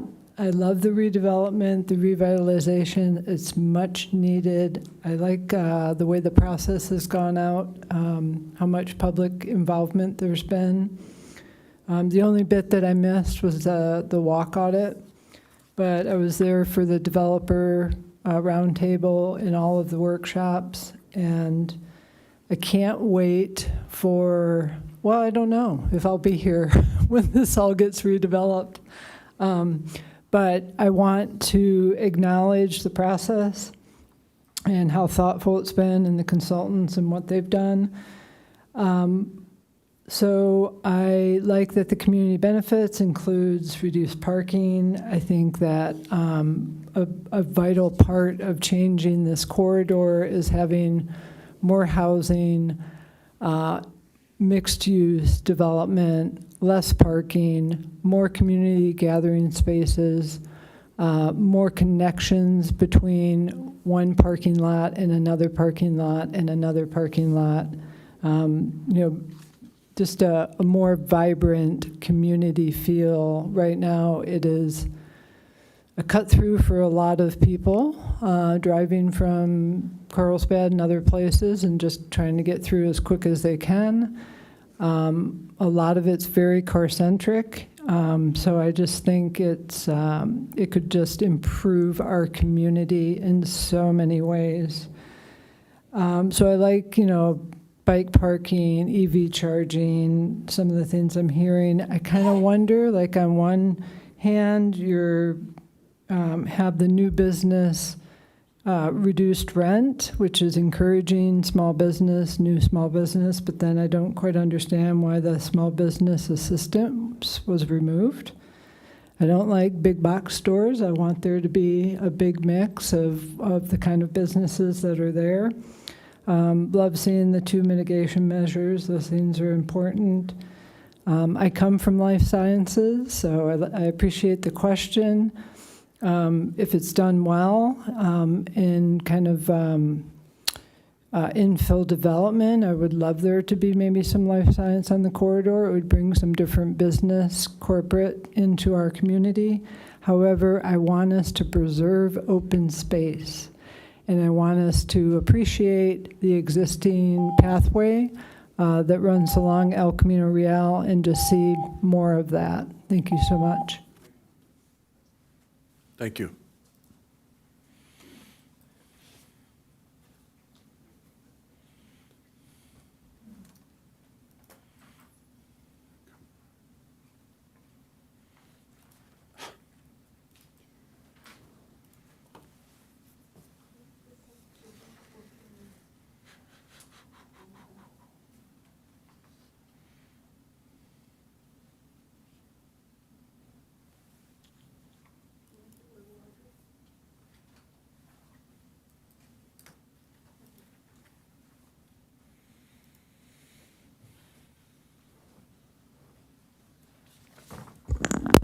Donna Westbrook, Encinitas. When I first saw this on the Planning Commission agenda, I couldn't believe it. I mean, this is a scam, and you're allowing it to happen. Number one, you were told, or you told your city staff, and they didn't do it, you wanted to see a streetscape. All of a sudden, that didn't change. It's still a specific plan. It is not a specific plan. They're trying to put this as piecemeal so they don't have to have a Prop A vote. Well, they do have to have a Prop A vote. If you look at the bottom, it says the draft of El Camino Real includes important design and development controls that would apply not only to allow commercial, office, professional, and public, semi-public land uses, but also future residential development. My goodness, what does that mean? Either mixed use, or you stick the whole lot out there with houses. Now, if you don't understand what Prop A means, you gotta let the voters vote. You can't say, we're gonna look at it later, because that's what it says down below. The development and density potential achievable under these state laws, we don't know, but we're going to go ahead, we're going to make fools of the voters, and we're not going to let them vote. That's what you plan to do, all four of you? Huh? Excuse me. Is that what you plan to do? You're going to say no Prop A? You're going to reduce all the parking? Where do you think people are going to park? You don't think that belongs under Prop A? You're going to put in housing? You don't think that belongs under Prop A? Honest to God, this is the most disturbing thing that I have seen coming down the pike from the council, and they've done some pretty crappy things with different councils. Change zone types for a parcel of parcels from a non-mixed use to a mixed use. Well, it may not be mixed. You may bulldoze everything down there. We're going to lose a major, in fact, more than the major, all of Encinitas commercial area. And if you want to put in a biolab, my God, what are you going to do? Go in and buy leftover surplus? That does not make sense. And your staff does not make sense to even ask for it. They did that up at the Encinitas Ranch. Well, that didn't fly. They tried to get in at one place. But for the most part, think about what you're doing. Stop destroying our commercial area. Leave it alone from now. By the way, why is this coming back now? Why is this so important? For $300,000 grant? Who's sitting in the wings putting out the money so that you change it? Is that what you're planning to do? Tell them no, table it. Because if this goes any further, you're really worse than you've ever been. Thank you. Ron Dodge.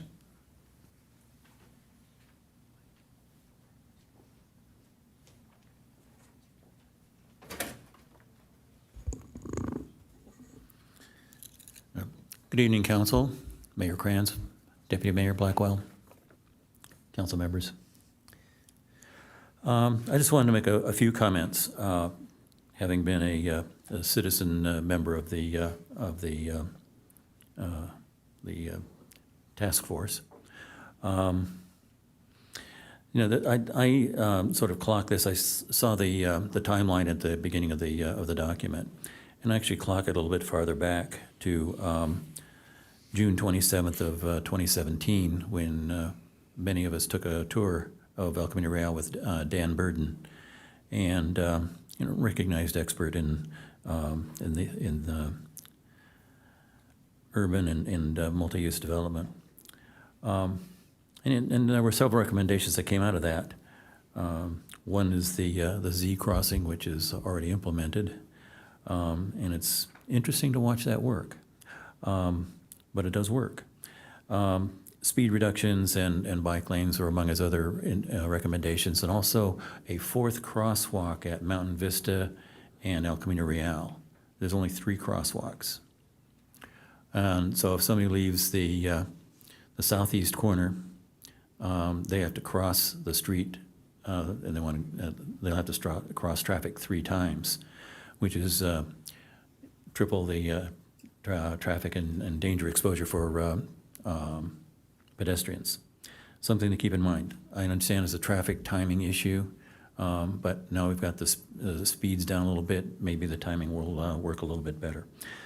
And there's a lot of effort that's gone into this plan, and as I understand, the impact of AB 2011 and SB 6 just threw wild cards into the process, and so we ended up with an entirely different plan. Not entirely different, but some big impacts. And it'll be interesting to see how it all plays out. One of the things I don't recall being included were considerations about lighting. The Green Valley, which extends from along El Camino Real from Encinitas Boulevard, and actually from up at almost to Santa Fe Drive, up to Bariquitos Lagoon. It's an interesting amphitheater which carries sound amazingly well, unfortunately, in many cases.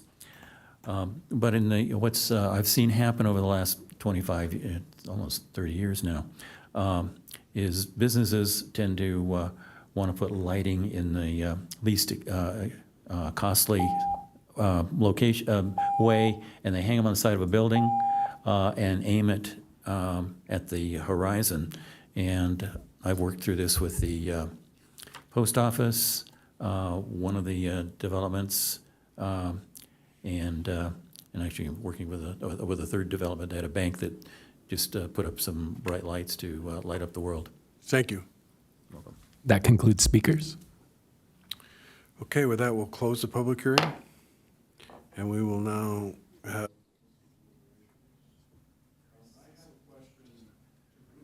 I have a question about the use table. A little bit of follow-up on Councilmember Ayler's question about life sciences, but the allowed uses that we're adopting under this specific plan, I note in the table that there's no residential use that's allowed in this specific plan that's proposed to be adopted. That's correct. And so the reference to the issue related to potential residential development is, and other design guidelines that are in this document are intended to provide us a little bit of a tool in the event that AB 2011 or SB 6 projects come forward. And those 2 laws allow for mixed use and residential development in this particular zone. Is that correct? Correct. This is so that the city can best position ourselves so that we can have more control or influence over those potential types of development, because if we do not have objective design standards, we are extremely limited pursuant to state law on what we can and cannot require. So it gives the city more control if these types of projects were to come in. Okay, thank you for that clarification. And with regard to the use matrix, I have found over the years that this is not an all-inclusive list of potential uses. and that someone may come along with a use that actually isn't on this list, but then the planning staff will try and find a place where that particular use being proposed would fit. Is that a accurate description of the process? Yes, if there's not a specific use that's defined in the table, but there's a proposal that comes forward that's similar in nature to a defined use, then that is something that Planning Commission can make an interpretation for an approval of that use. Right, so quick little Google of life sciences, I found a Wikipedia page that has a long list of potential of activities that fit in that category. So the potential, and I was surprised to see that in the applied life science branches and derived concepts, there was kinesiology, and we have a number of kinesiologists that work in the corridor already. So there are a couple of physical therapist facilities, and so we currently have it going on. I think that what this new use category allows for is the potential of perhaps a Carlsbad life sciences operation that may need more space, and it isn't immediately available, but it might be feasible for them to operate in this corridor. Is that one of the thoughts that you had? Exactly. So we try to think long-term. There's no document that can possibly capture every potential use that would be evolving, but that based on some research in terms of redevelopment trends, it was recommended that this particular use be added so that we could, like I mentioned earlier, potentially capture these types of uses within the corridor. Okay, thank you. And I know that when this was initially proposed, creating a specific plan for this corridor, there was a lot of talk about the potential for an overlay that would have allowed for some capacity to address issues related to our housing element requirements under the regional housing needs assessment, I think it's called. And so, but this document does not have any overlays, and it doesn't allow housing as part of the specific plan, correct? Correct. Okay. But hanging over a significant part of our city are these two laws that so far no projects have come forward under? Correct. Okay, thank you. Councilmember Ehlers. Yeah, so even though I wasn't on Planning Commission at the time when this started, I went to every one of the meetings except one. I think I missed the same one Christine missed, the walking tour. But so I've been involved in this from day one and all during every meeting for the task force, even getting back on the council and being the alternate. So I've got a pretty darn good understanding between that and my planning background. I thought the timeline is quite interesting. If you could put the timeline up here. The timeline, they chose to put it on a zigzag, and that's exactly what it should be on, because we made a hard turn right in the middle after all the public input. After all the public input. And so there's that. What the point I'm making by using this, and I just thought it was prophetic that it's on this zigzag curve, is that we need to take our time, and we really need to understand what's in this document, because what we choose in a specific plan is critically important, and I'd like to get it right. So the first question I have is, what's driving our timing right now? I believe it's the grant, the LEAP grant, the $300,000 LEAP grant. So my first question is, what's the timeline on when we have to adopt this and qualify for $300,000 in reimbursement on the LEAP grant? The reimbursement deadline is the end of this month. Okay, so that's really why we're here tonight. No other reason. We're here to get this rubber stamped, even though we made this hard turn, but we want to get it rubber stamped so we can get $300,000. And I understand that, and I can empathize with it, but I don't want to do bad code. So my second question is, if we adopt this, what's the process for fixing the problems in it that we might encounter? Can we come back and revisit it and update it? any of the city's policy documents, including the municipal code, can be amended at any time, provided there's direction from council to take that action. Okay.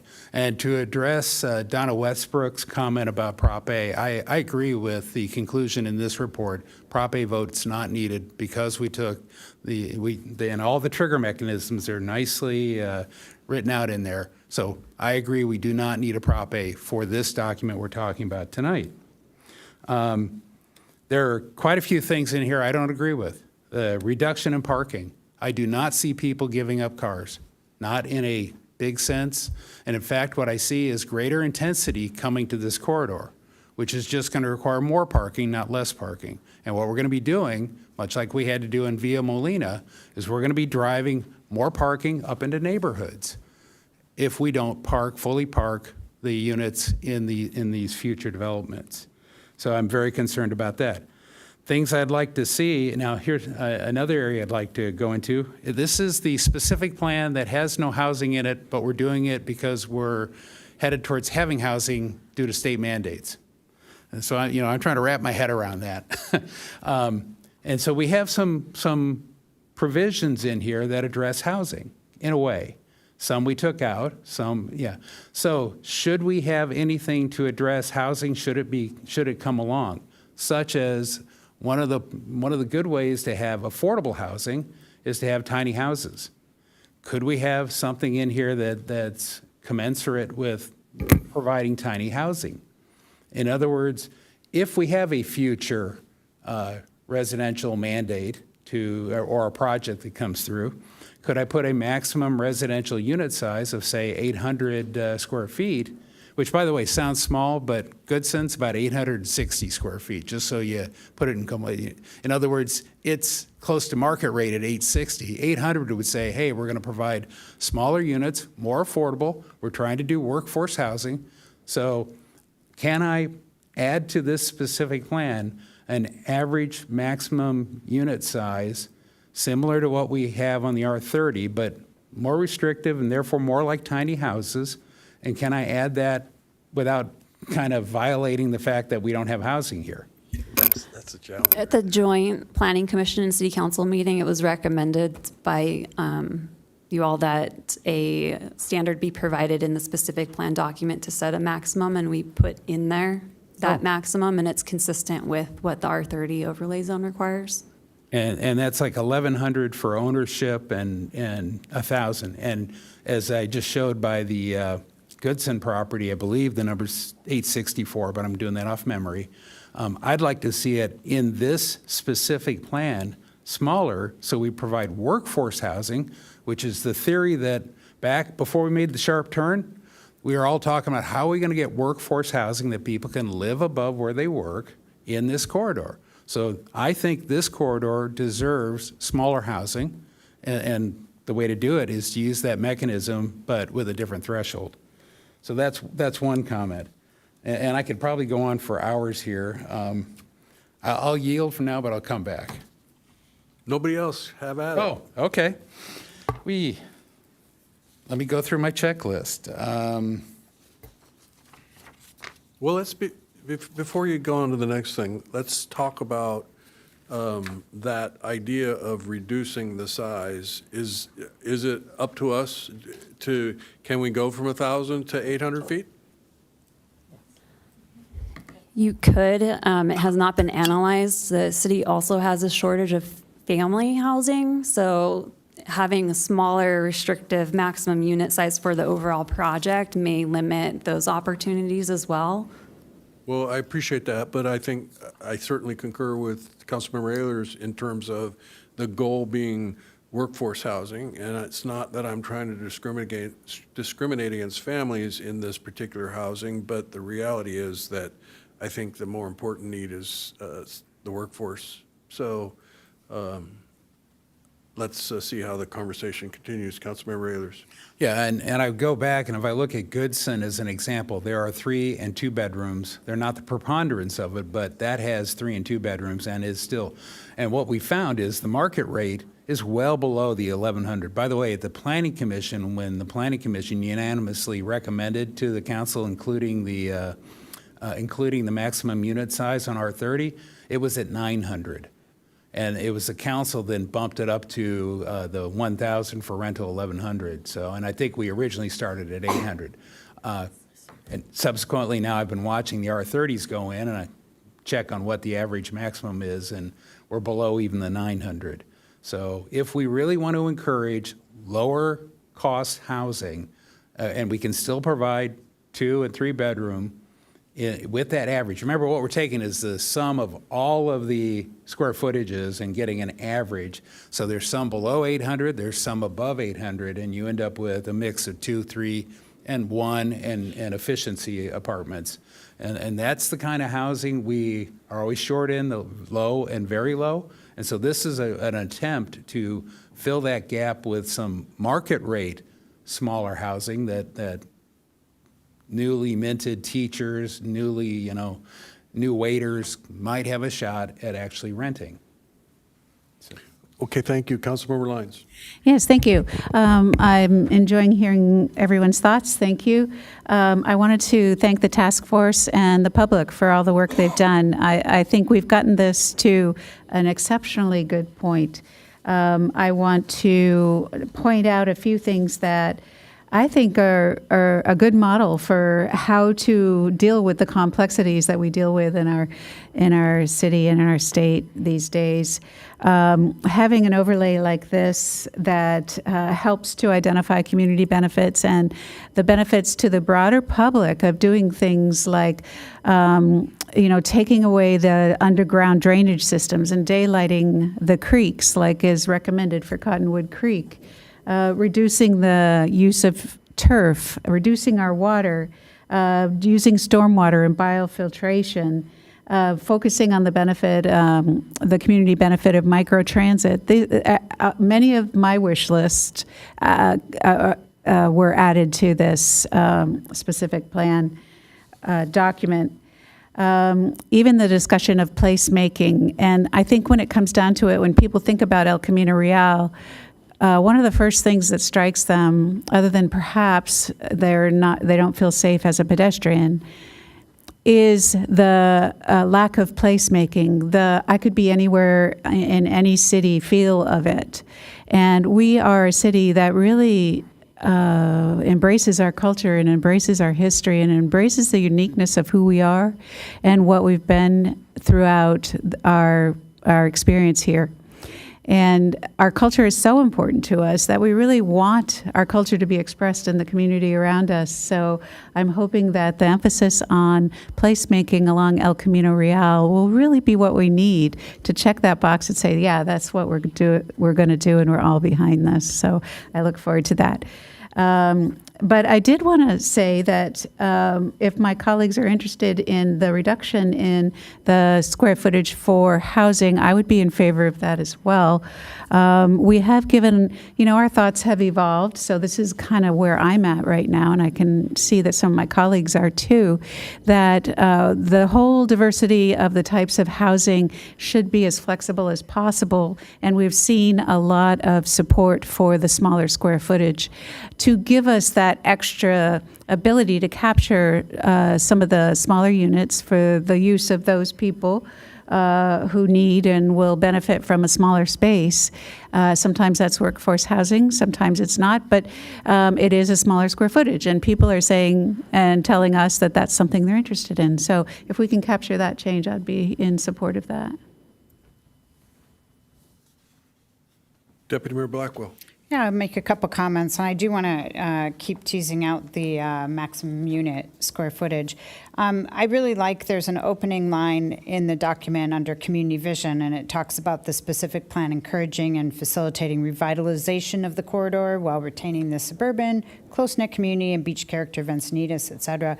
And I agree with Councilmember Lyons' comment about placemaking. I think about driving down that corridor, and it is charmless, right? I mean, it's got everything I need if I'm shopping, but it doesn't have any real character for our community. So I do like the fact we're getting ahead of this with some thoughts about how we can build a better streetscape.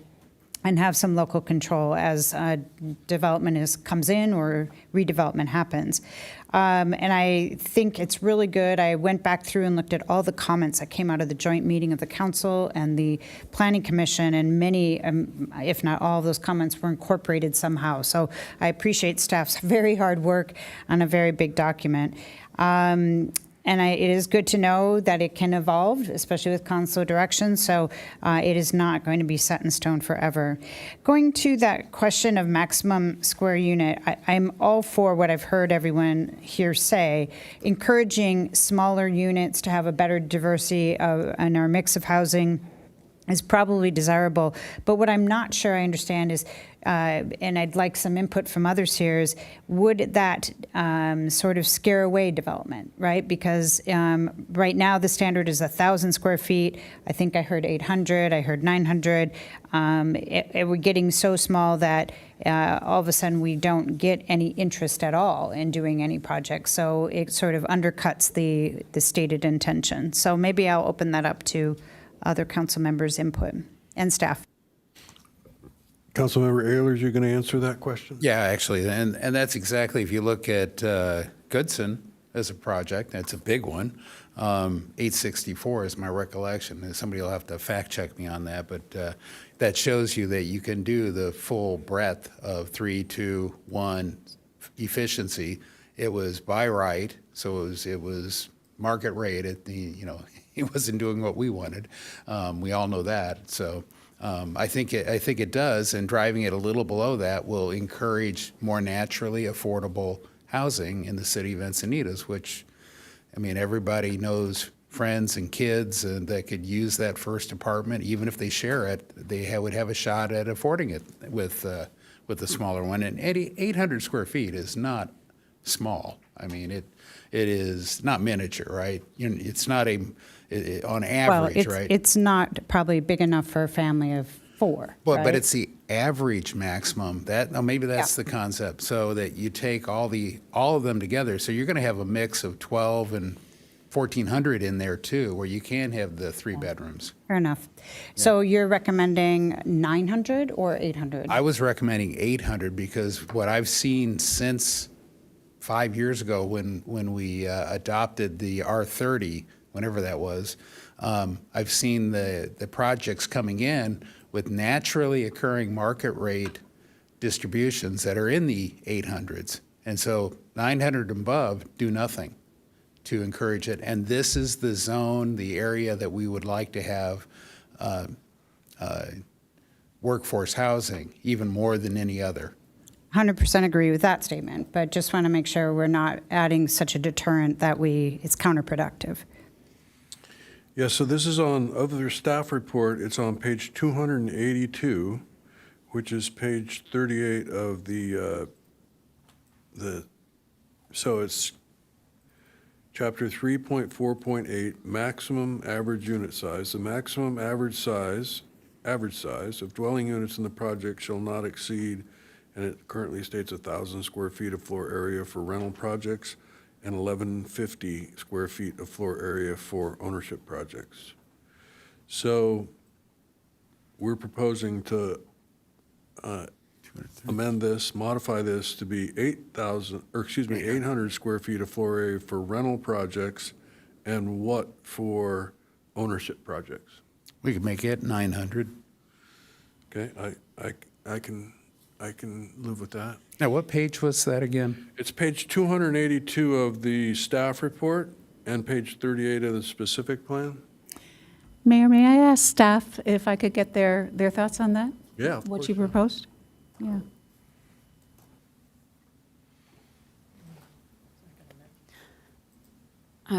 So are you recommending that the rental average unit size be reduced from 1,000 to 900? No, 1,000 to 800 and 1,150 to 900. So we did pull some data together from all of the housing element sites regarding what has actually been approved. And the average on those projects was around 884, so close to 900. And then Our for sale project that we have, that's one of the housing element sites, was around 1139 for the average unit size. So they're pretty close and consistent with what the R30 regulations specify. Say that again. 884? It was 884 instead of 864. I think you'd sent it to us. But what was the other one that was over 1,000? One of our for sale projects, it was more of a family development style project. It was around 1139. Yeah, I'm not surprised. I mean, but if we really want to encourage workforce housing and naturally lower price housing, we need to do something. And otherwise, we're going to build luxury condos everywhere. That's what we're doing. And do we need more luxury condos? No. The shortage we have in all of our arena is always the low and very low category. And we always talk about up here the missing middle housing. 1,100 square feet for a multi-bedroom condo is not the missing middle. This is. And that's what I'm trying to address. And I think that's what we've previously said we want to address. Let's put our money where our mouth is. So help me to understand why the average on the overlay projects should inform what we're trying to do here. And when I look at this particular corridor and I think about the housing type that I want to encourage, it is the workforce type housing. One of the ways to adjust the average down is to have a higher number of smaller units. And you know, they're the 400 square foot, et cetera. So I think that number going to 800 for the rental units is going to more effectively create that. But you are looking at what's happening with the housing element sites, and I'm trying to understand why that should drive what we decide here. The standard that is put into this specific plan was taken from what is already in the municipal code. And that's the specific reason why that's in there the way it is. But if council wanted to reduce the size, certainly we could. If we don't at this time, it can always come back and be amended, especially if we're working on our AB 2011 and SB 6 implementation ordinance. We can specify some of those details there as well. Councilmember Lyons? Yeah, thank you. And I think you were responding to my just frank question about, you know, what your thoughts were. So I appreciate that you shared the data that you had.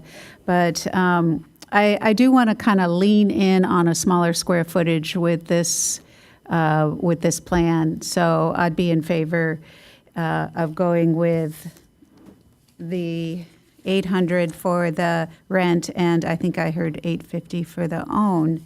And I know that's different than what would be average in our housing element projects, but I do think we're looking at something slightly different, and we want to kind of broaden our opportunities to provide for a wide range of housing. Councilmember Ayers? And just to be consistent, I think you just said 800 and 850, and I think what we had talked was very close, 800 and 900. So basically 200 off the existing R30 code. Thank you for that clarification. Just That so was we're- right. I think then we'd all be speaking the same numbers. So, anything else on that? So No, are you going? Yeah, I can continue. Yep. So I wanted to get down into some of the recommendations. I actually like some of the Planning Commission recommendations on page 23. Objective M-4-1.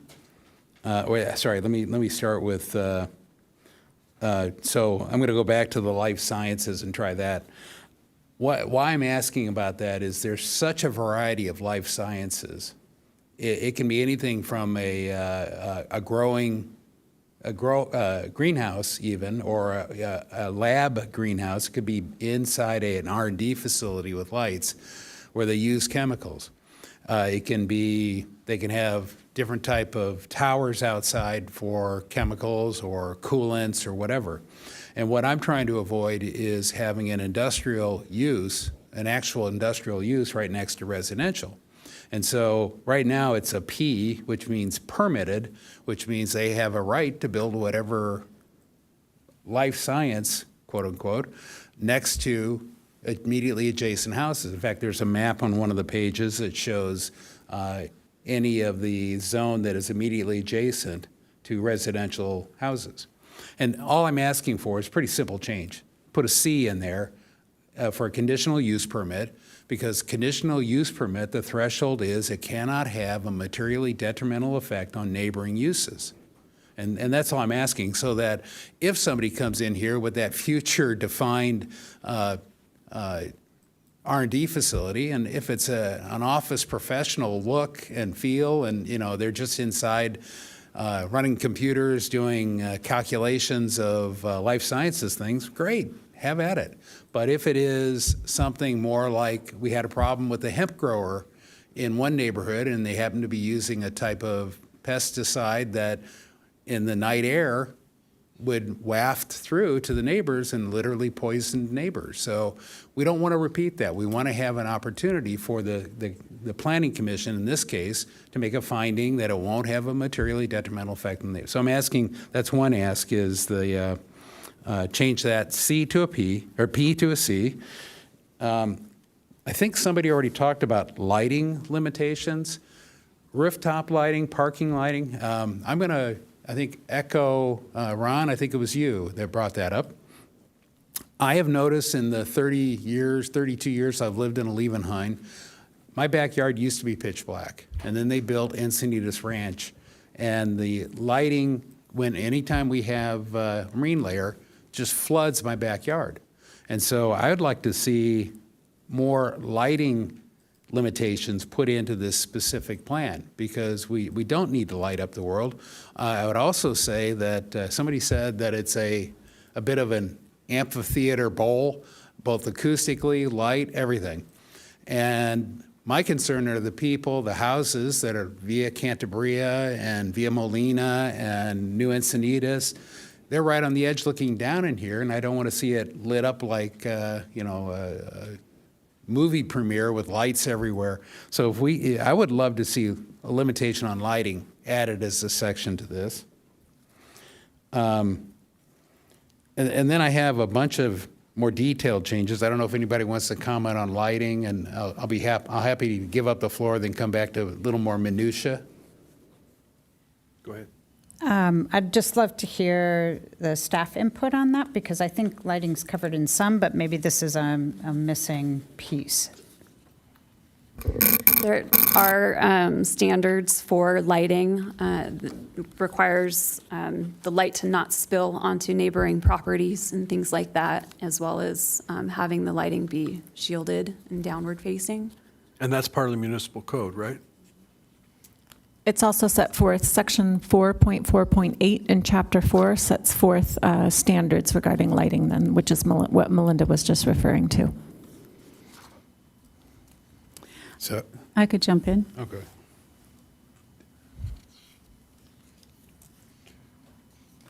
Councilmember Well, Lyons? I will jump in. All I wanted to reinforce is that I feel like lighting is covered in an appropriate way to address the concerns of overlighting.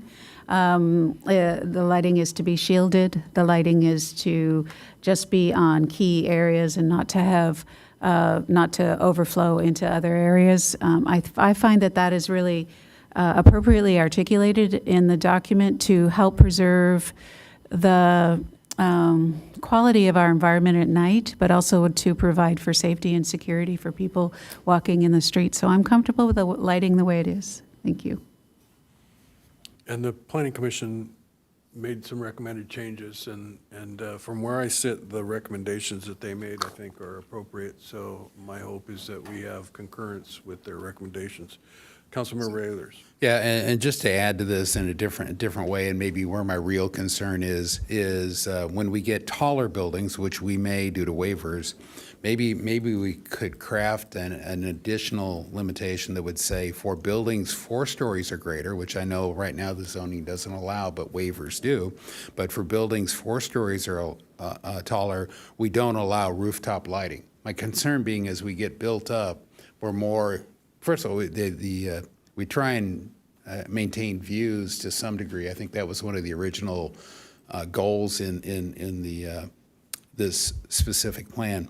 But my thought is, as they get taller and more prominent, they get into the line of sight of the houses that are on the hills. And so maybe, you know, what would make me happy or what would satisfy, I think, my ultimate concern here, because I've always found lighting is a hard one to control, is limiting rooftop lighting on, we could say, buildings 4 stories and taller. If that would, it's not something we should run into, but we undoubtedly will.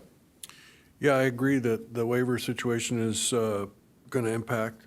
Yep. And so one of the questions would be, does that lighting, that implies that there will be a use on the roof, right? Is that how you see this, a 4th floor roof deck? Yeah, if you know, if we get into the taller buildings, and yeah, I would envision it being a roof deck type situation, and that's kind of hard to keep that light from emanating through the valley. I think it's reasonable. I think the question then becomes, you know, and architecturally, this is, you know, I think we need to consult. Is there a way to have safety? You have to have safety. You have to be able to walk and not be in the dark. So are there light types, you know, shorter, I've seen them out in the public, that would be allowed or that we would allow? Are you talking about only those light standards that are 8 feet tall and are going to cause the problem with the No, I think at this point, I heard I didn't have support for limiting the lighting more. So I was going to, my crux to my concern was for buildings 4 stories or taller, having illuminated rooftop decks with, you know, party situations up there. I think that also is the potential for noise if you have, you know, a restaurant and a band out there. 3-story, I think I'm okay with that, because for most of the houses, it's going to be down at the height of a, what's a good example? You know, one of the big box down there, and it wouldn't be as prominent. I'm just worried about as they build up. We've heard similar testimony from neighboring R30 properties. Yeah, that's what I was going to say, is that I think that I'm not comfortable amending this for lighting issues more than the Planning Commission is doing, but I do think we should bring this question not only for El Camino Real specific plan, but the R30, you know, all the housing overlay sites, and you know, there has always been this kind of complaint, well, Olivenhain has dark skies, why can't we have them too? And so the question of lighting, I think, is one that we probably need to be taking up one of these days, so. And then if I can continue, I agree, and in fact, that's, you know, we looked at, in fact, we got copies of the AB 2011 and SB 6 maps, or at least samples of them that we had, that staff had shared previous meetings with us, and this is the possibility of having the residential put in by the state or allowed by the state over our current zoning is real, and it's more than just this very limited specific plan. So we're going to be back at this. I think staff referred to a AB 2011 SB 6 set of zoning changes, and I assume that'll be across the city.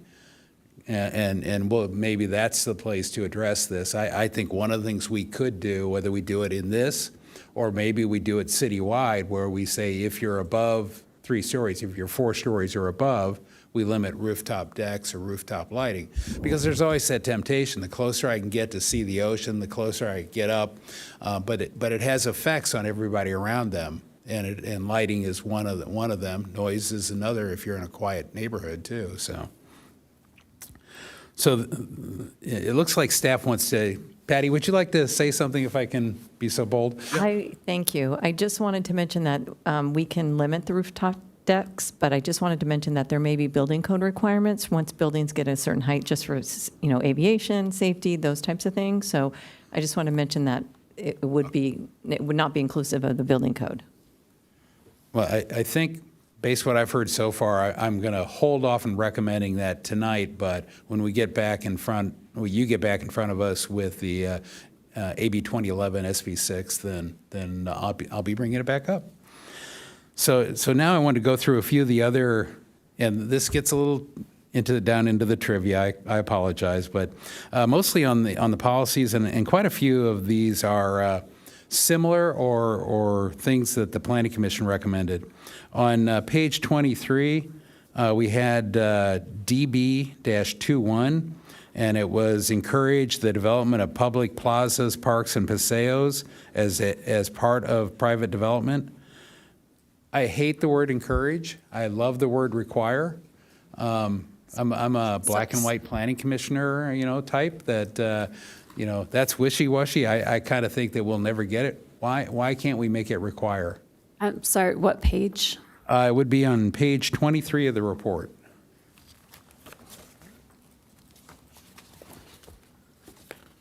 That is in the mitigated negative declaration, which should mimic those objective standards in the specific plan.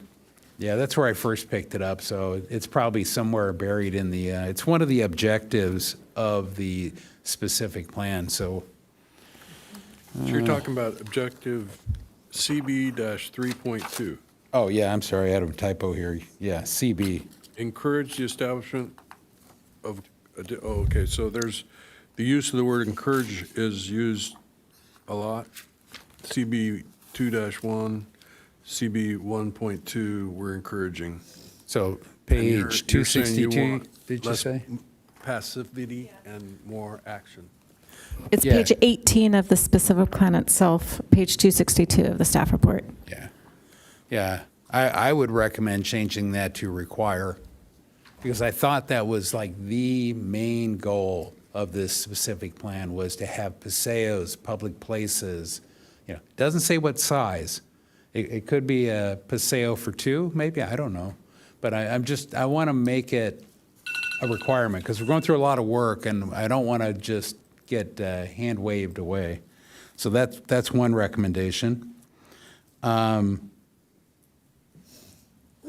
CB 2-3, same page, improve the streetscape through new tree and median plantings.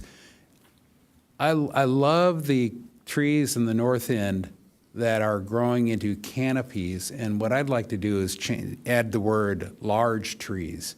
What I don't want to have done, my vision is if we could get the canopy to grow to anything even close to what 101 used to have, that would be ideal. It also means that we're sequestering more carbon, so what I don't want are little street trees, little Chinese pistache trees jammed in all along there.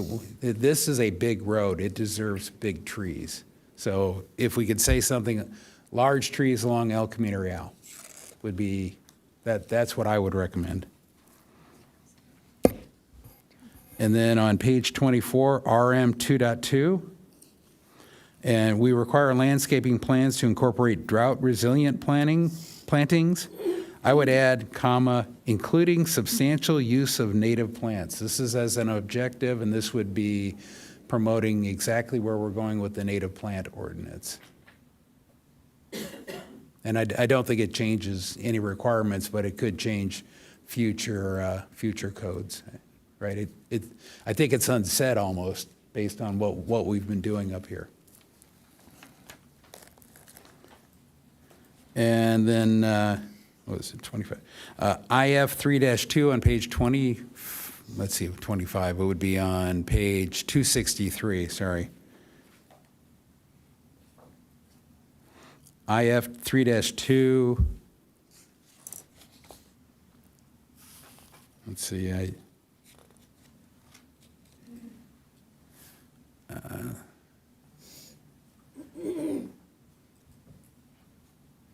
no, me. Oh, there. Okay, sorry, I was reading the wrong 3.2 or 2.3. I've got something wrong.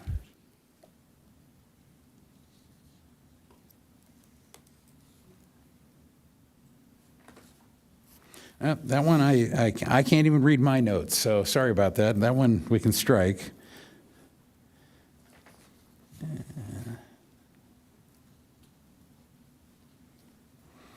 And then on page, let's see, it would be M4-1, which I think is on a previous page.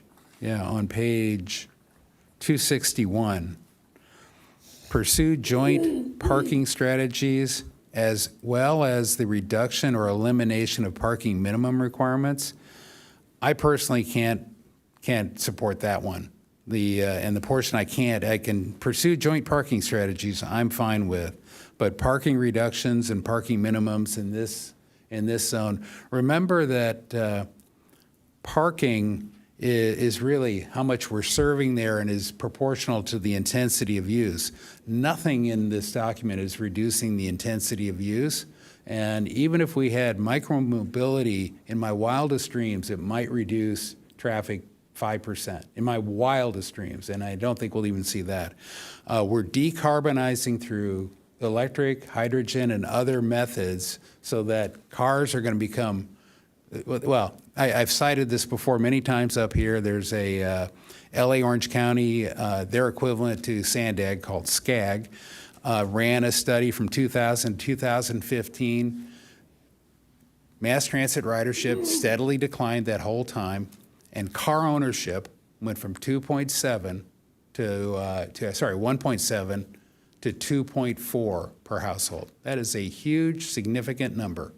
Their demographics are quite similar to ours. They even spread further.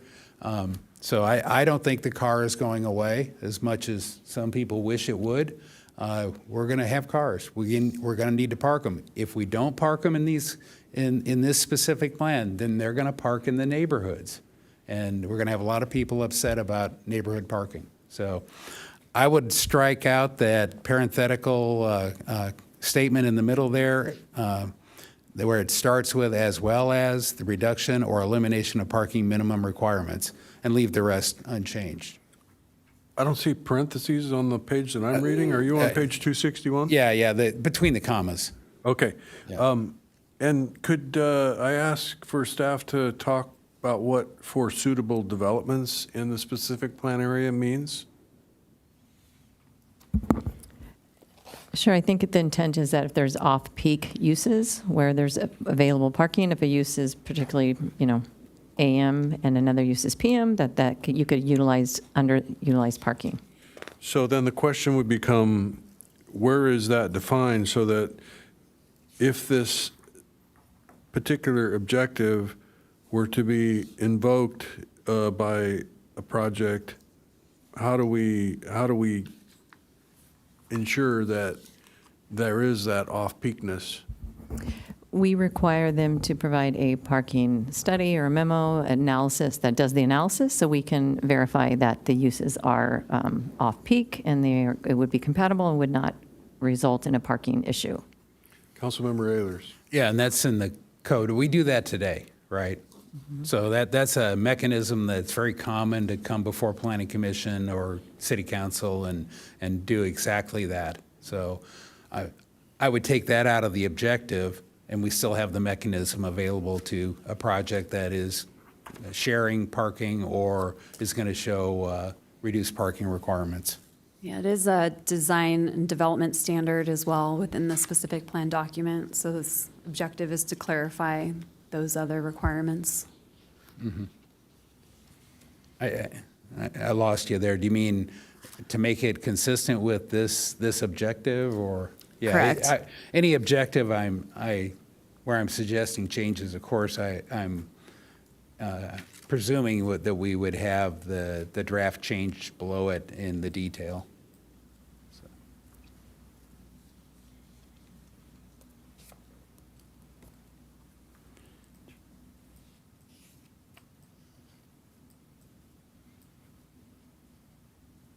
Okay. I think that's my list. I'm just checking. Okay. Give me 1 minute. But.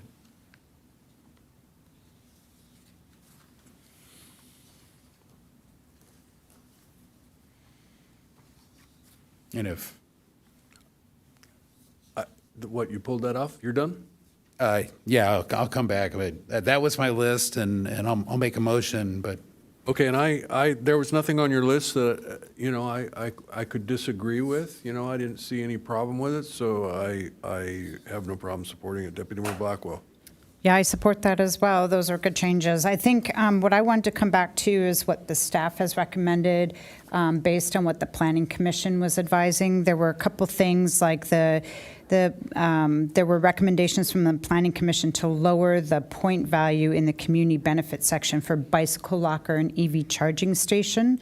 And staff was recommending we kind of reinstate those points, and I agree with that. I'd like to see that put back. And I think there was another one about not new dedicated small business space with reduced rent was reduced from 30 to 10 points, which isn't really an adequate incentive. So I think if we could put those back to the original point, that would be great. Bruce, are you ready to go more? Give me 1 minute. Okay. Or take a break. Take a break? Take a break and, Yeah, we'll take a or just try and get it done. Well, so, Your choice. So I guess one of the questions is that we've been making suggestions. I've got some notes here about changes that are being proposed. Do you have a comprehensive list so that we can include it with the motion?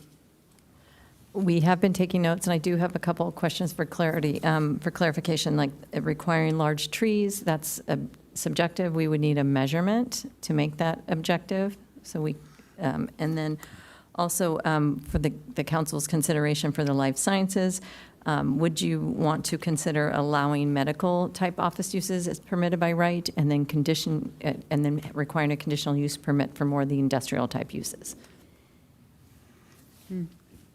Yeah, I think medical are permitted by right, so don't need a use permit for that.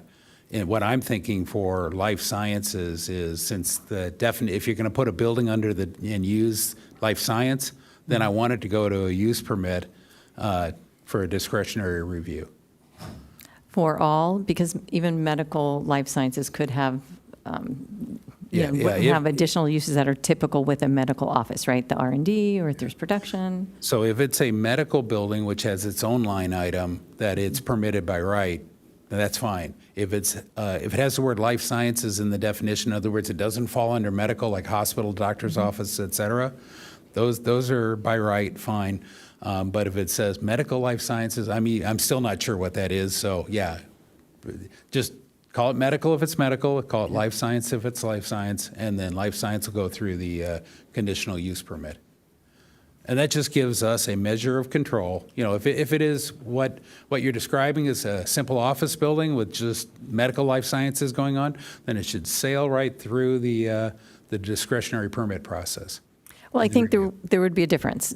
Office is just office, but office life sciences would be with some, and I'm not a scientist, but it would be more of R&D or some sort of maybe prototyping or manufacturing that wouldn't be associated with medical. So it's up to the council's discretion. I just wanted to mention that. Yeah, and over the last 20 years, I've heard so many different types of life sciences.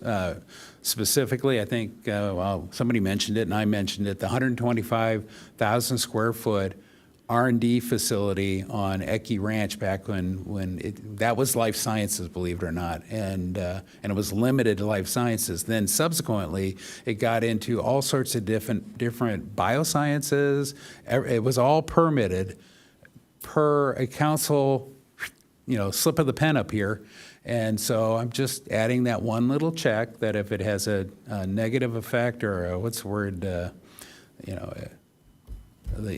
now I'm losing it. A potential environmental impact. No, not an environmental impact. It's the threshold, the finding you make for a use permit is a detrimental effect to a neighboring property. Yeah, adverse impact, yeah. That's the finding you have to make, so, for the use permit, so.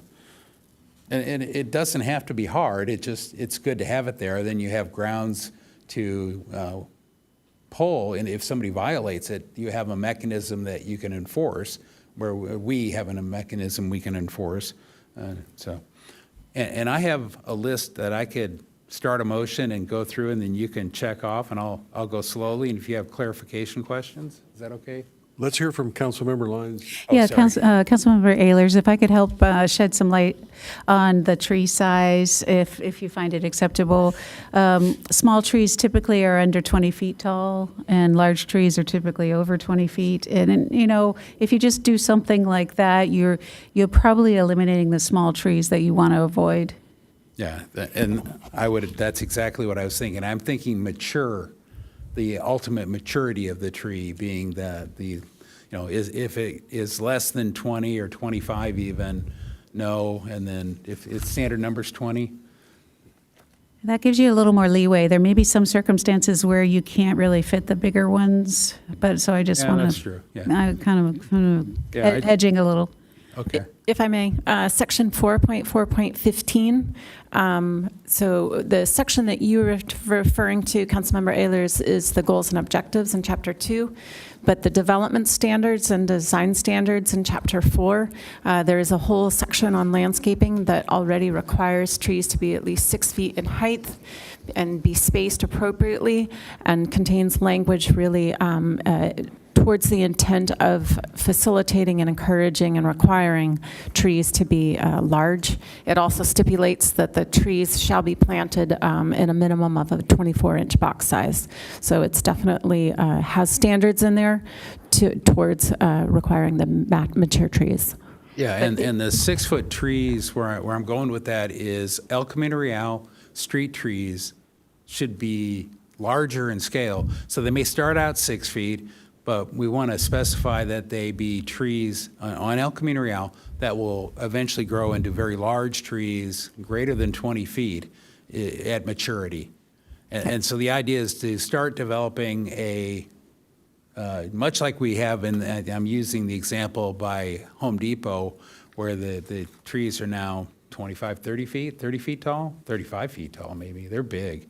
And they're really starting to turn into a canopy. And after all, that's our goal in the Climate Action Plan, is to sequester some carbon and get more tree coverage to have less urban heat island.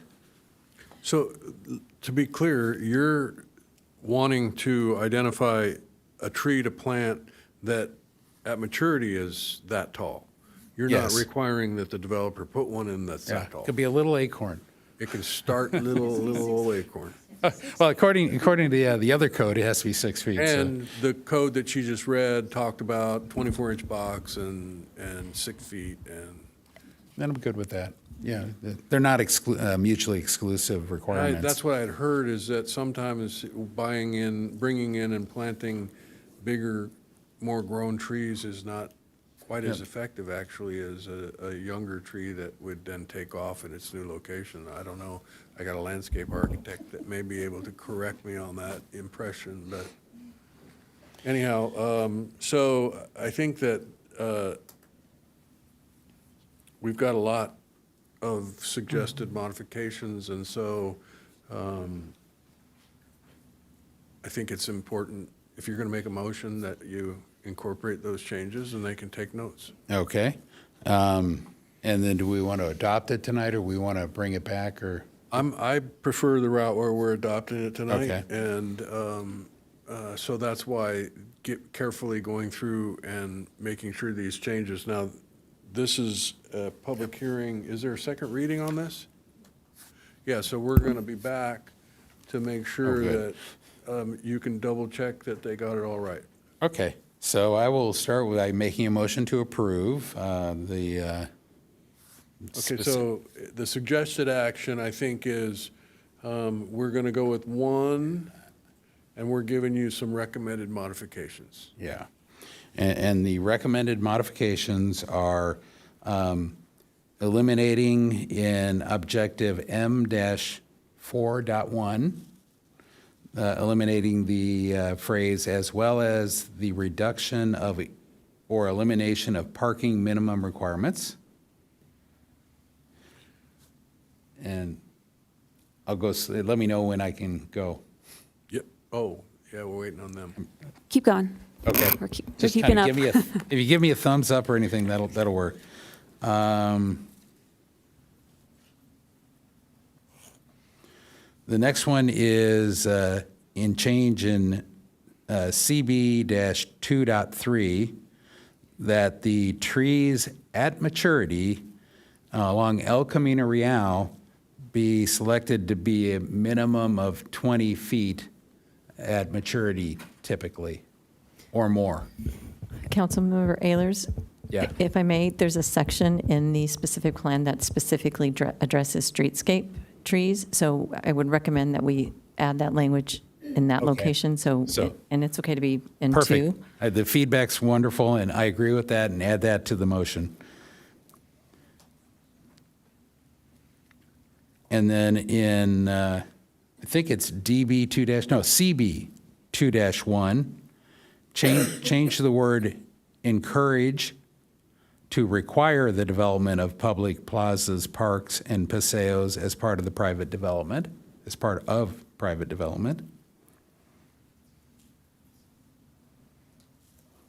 You're changing that to require, right? Yeah, exactly. That's a one-word change.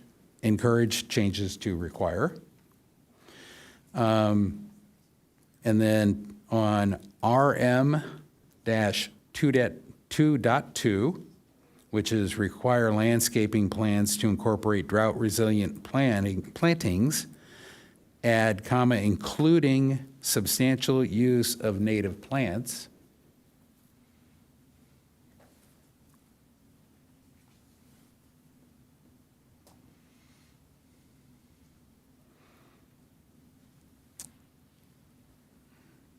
That's, I didn't get, okay.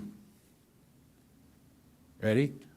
For the use matrix under life sciences, change that from permitted by right to use permit, a major use permit. And then lighting limitations, I'm deferring, so nothing there. And then reduce the average maximum unit size to 800 for rentals, 900 for sale.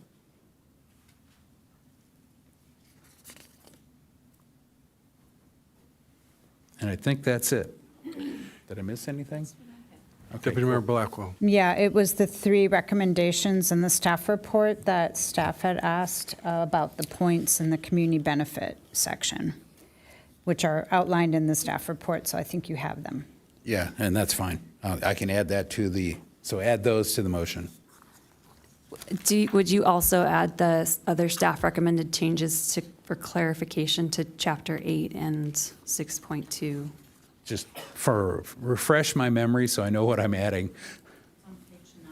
Page 9 of the staff report. It's changes to Chapter 6 to clarify that the community benefits are additive to the development standards. And then it's to Chapter 8, clarifying the process and review and ensuring implementation of those community benefits. Yes, add those two. Okay, so we have the Planning Commission recommendations with the modifications that Deputy Mayor Blackwell has asked for. We have these 2 recommended changes on page 9 from staff for clarification. We have the amendments that Bruce just went through. And then we have the rest of the adoption of the resolution and these other items on here. And does the clerk understand everything we're doing here? Yes, sir. Yeah, and I agree. That constitutes the motion I want to make. And then I second that. And Deputy Mayor Blackwell, did you want to speak again? No, that's not it. Okay, so we have a motion and a second. Before we vote, I want to thank all of the members of the task force that are here tonight, and I appreciated your efforts. I know that my council member initiated item was what established the ad hoc task force there. And it's very valuable to have the formal participation of the groups that were represented. So I thank you for your efforts. Councilmember Ehlers, who was apparently doing it as a planning commissioner, you were? Or you Private weren't on? citizen. Most of them. I think the initial one I might have been planning commissioner and then private citizen. Okay, very good. So we have the motion and a second, we're ready to vote. Motion carries unanimously with Councilmember Hensy absent. Okay, thanks to the team and everybody. Bruce, appreciate those thorough modifications. Everybody had something to contribute. I think it is a better document because of that. I think that this question of the lighting issue is one that will come up here. Not sure exactly when. I think we need to squeeze it into the city manager's work plan somehow and find out how much it's going to cost. No? No, no more. She's accepting no additional assignments. Okay, so we are moving on to basically item 13, council member reports pursuant to AB 1234. I have three things to report. On September 5th, I attended the Sandag Shoreline Preservation Working Group as Councilmember Hensy's alternate, where we talked about the Regional Beach Sand Project number 3, very informative. 4 beaches in Encinitas are proposed. I also on that day chaired the Sandag Sustainable Community Working Group, where we considered language for RENA reform. And then earlier today with our mayor, I also attended the Sandag Low Sand Rail Realignment Workshop. Thank you. And I attended the Encina Wastewater Policy Finance Committee. No official action, but we recommended to the main board to change how we do budgeting. Before, we would bifurcate the budget into operational maintenance and capital and send it to 2 different committees, and you always felt like you were baking half a cake. And so now we're going to do it as one together and do it in the main, and I think that's a good change. And I have nothing to report tonight. Sandag has been on break, so no reports other than this low sand rail realignment. What's it called? It's a VM? Value analysis. Value analysis, right. And so I have to thank the new CEO, Mario Orso, who heard a lot of feedback on the process to create the environmental document, and that there needed to be better outreach to the jurisdictions other than Del Mar. And so this was his tool for doing that.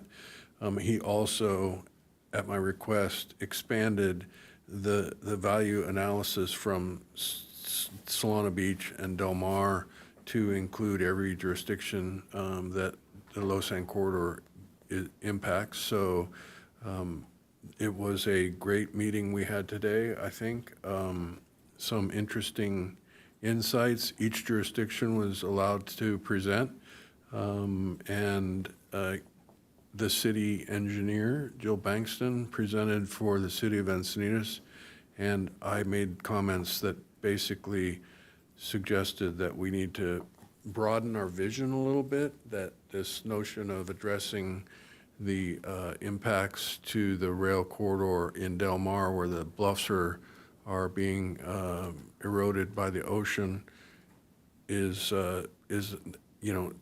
solving the problem there only addresses one area of impact, and that 50 or 100 years from now, when the ocean is taking away Highway 101 in Cardiff by the Sea, there will be another problem. So maybe we should look at solving the problem all at once, and we'll see if we are successful in getting this environmental analysis to include a very robust consideration of moving the rail corridor to the 5 corridor. So I'm encouraged so far by what I see, but there are always some forces at work that will make it a challenge to accomplish what we're looking to accomplish. So with that, I will move to the city manager reports.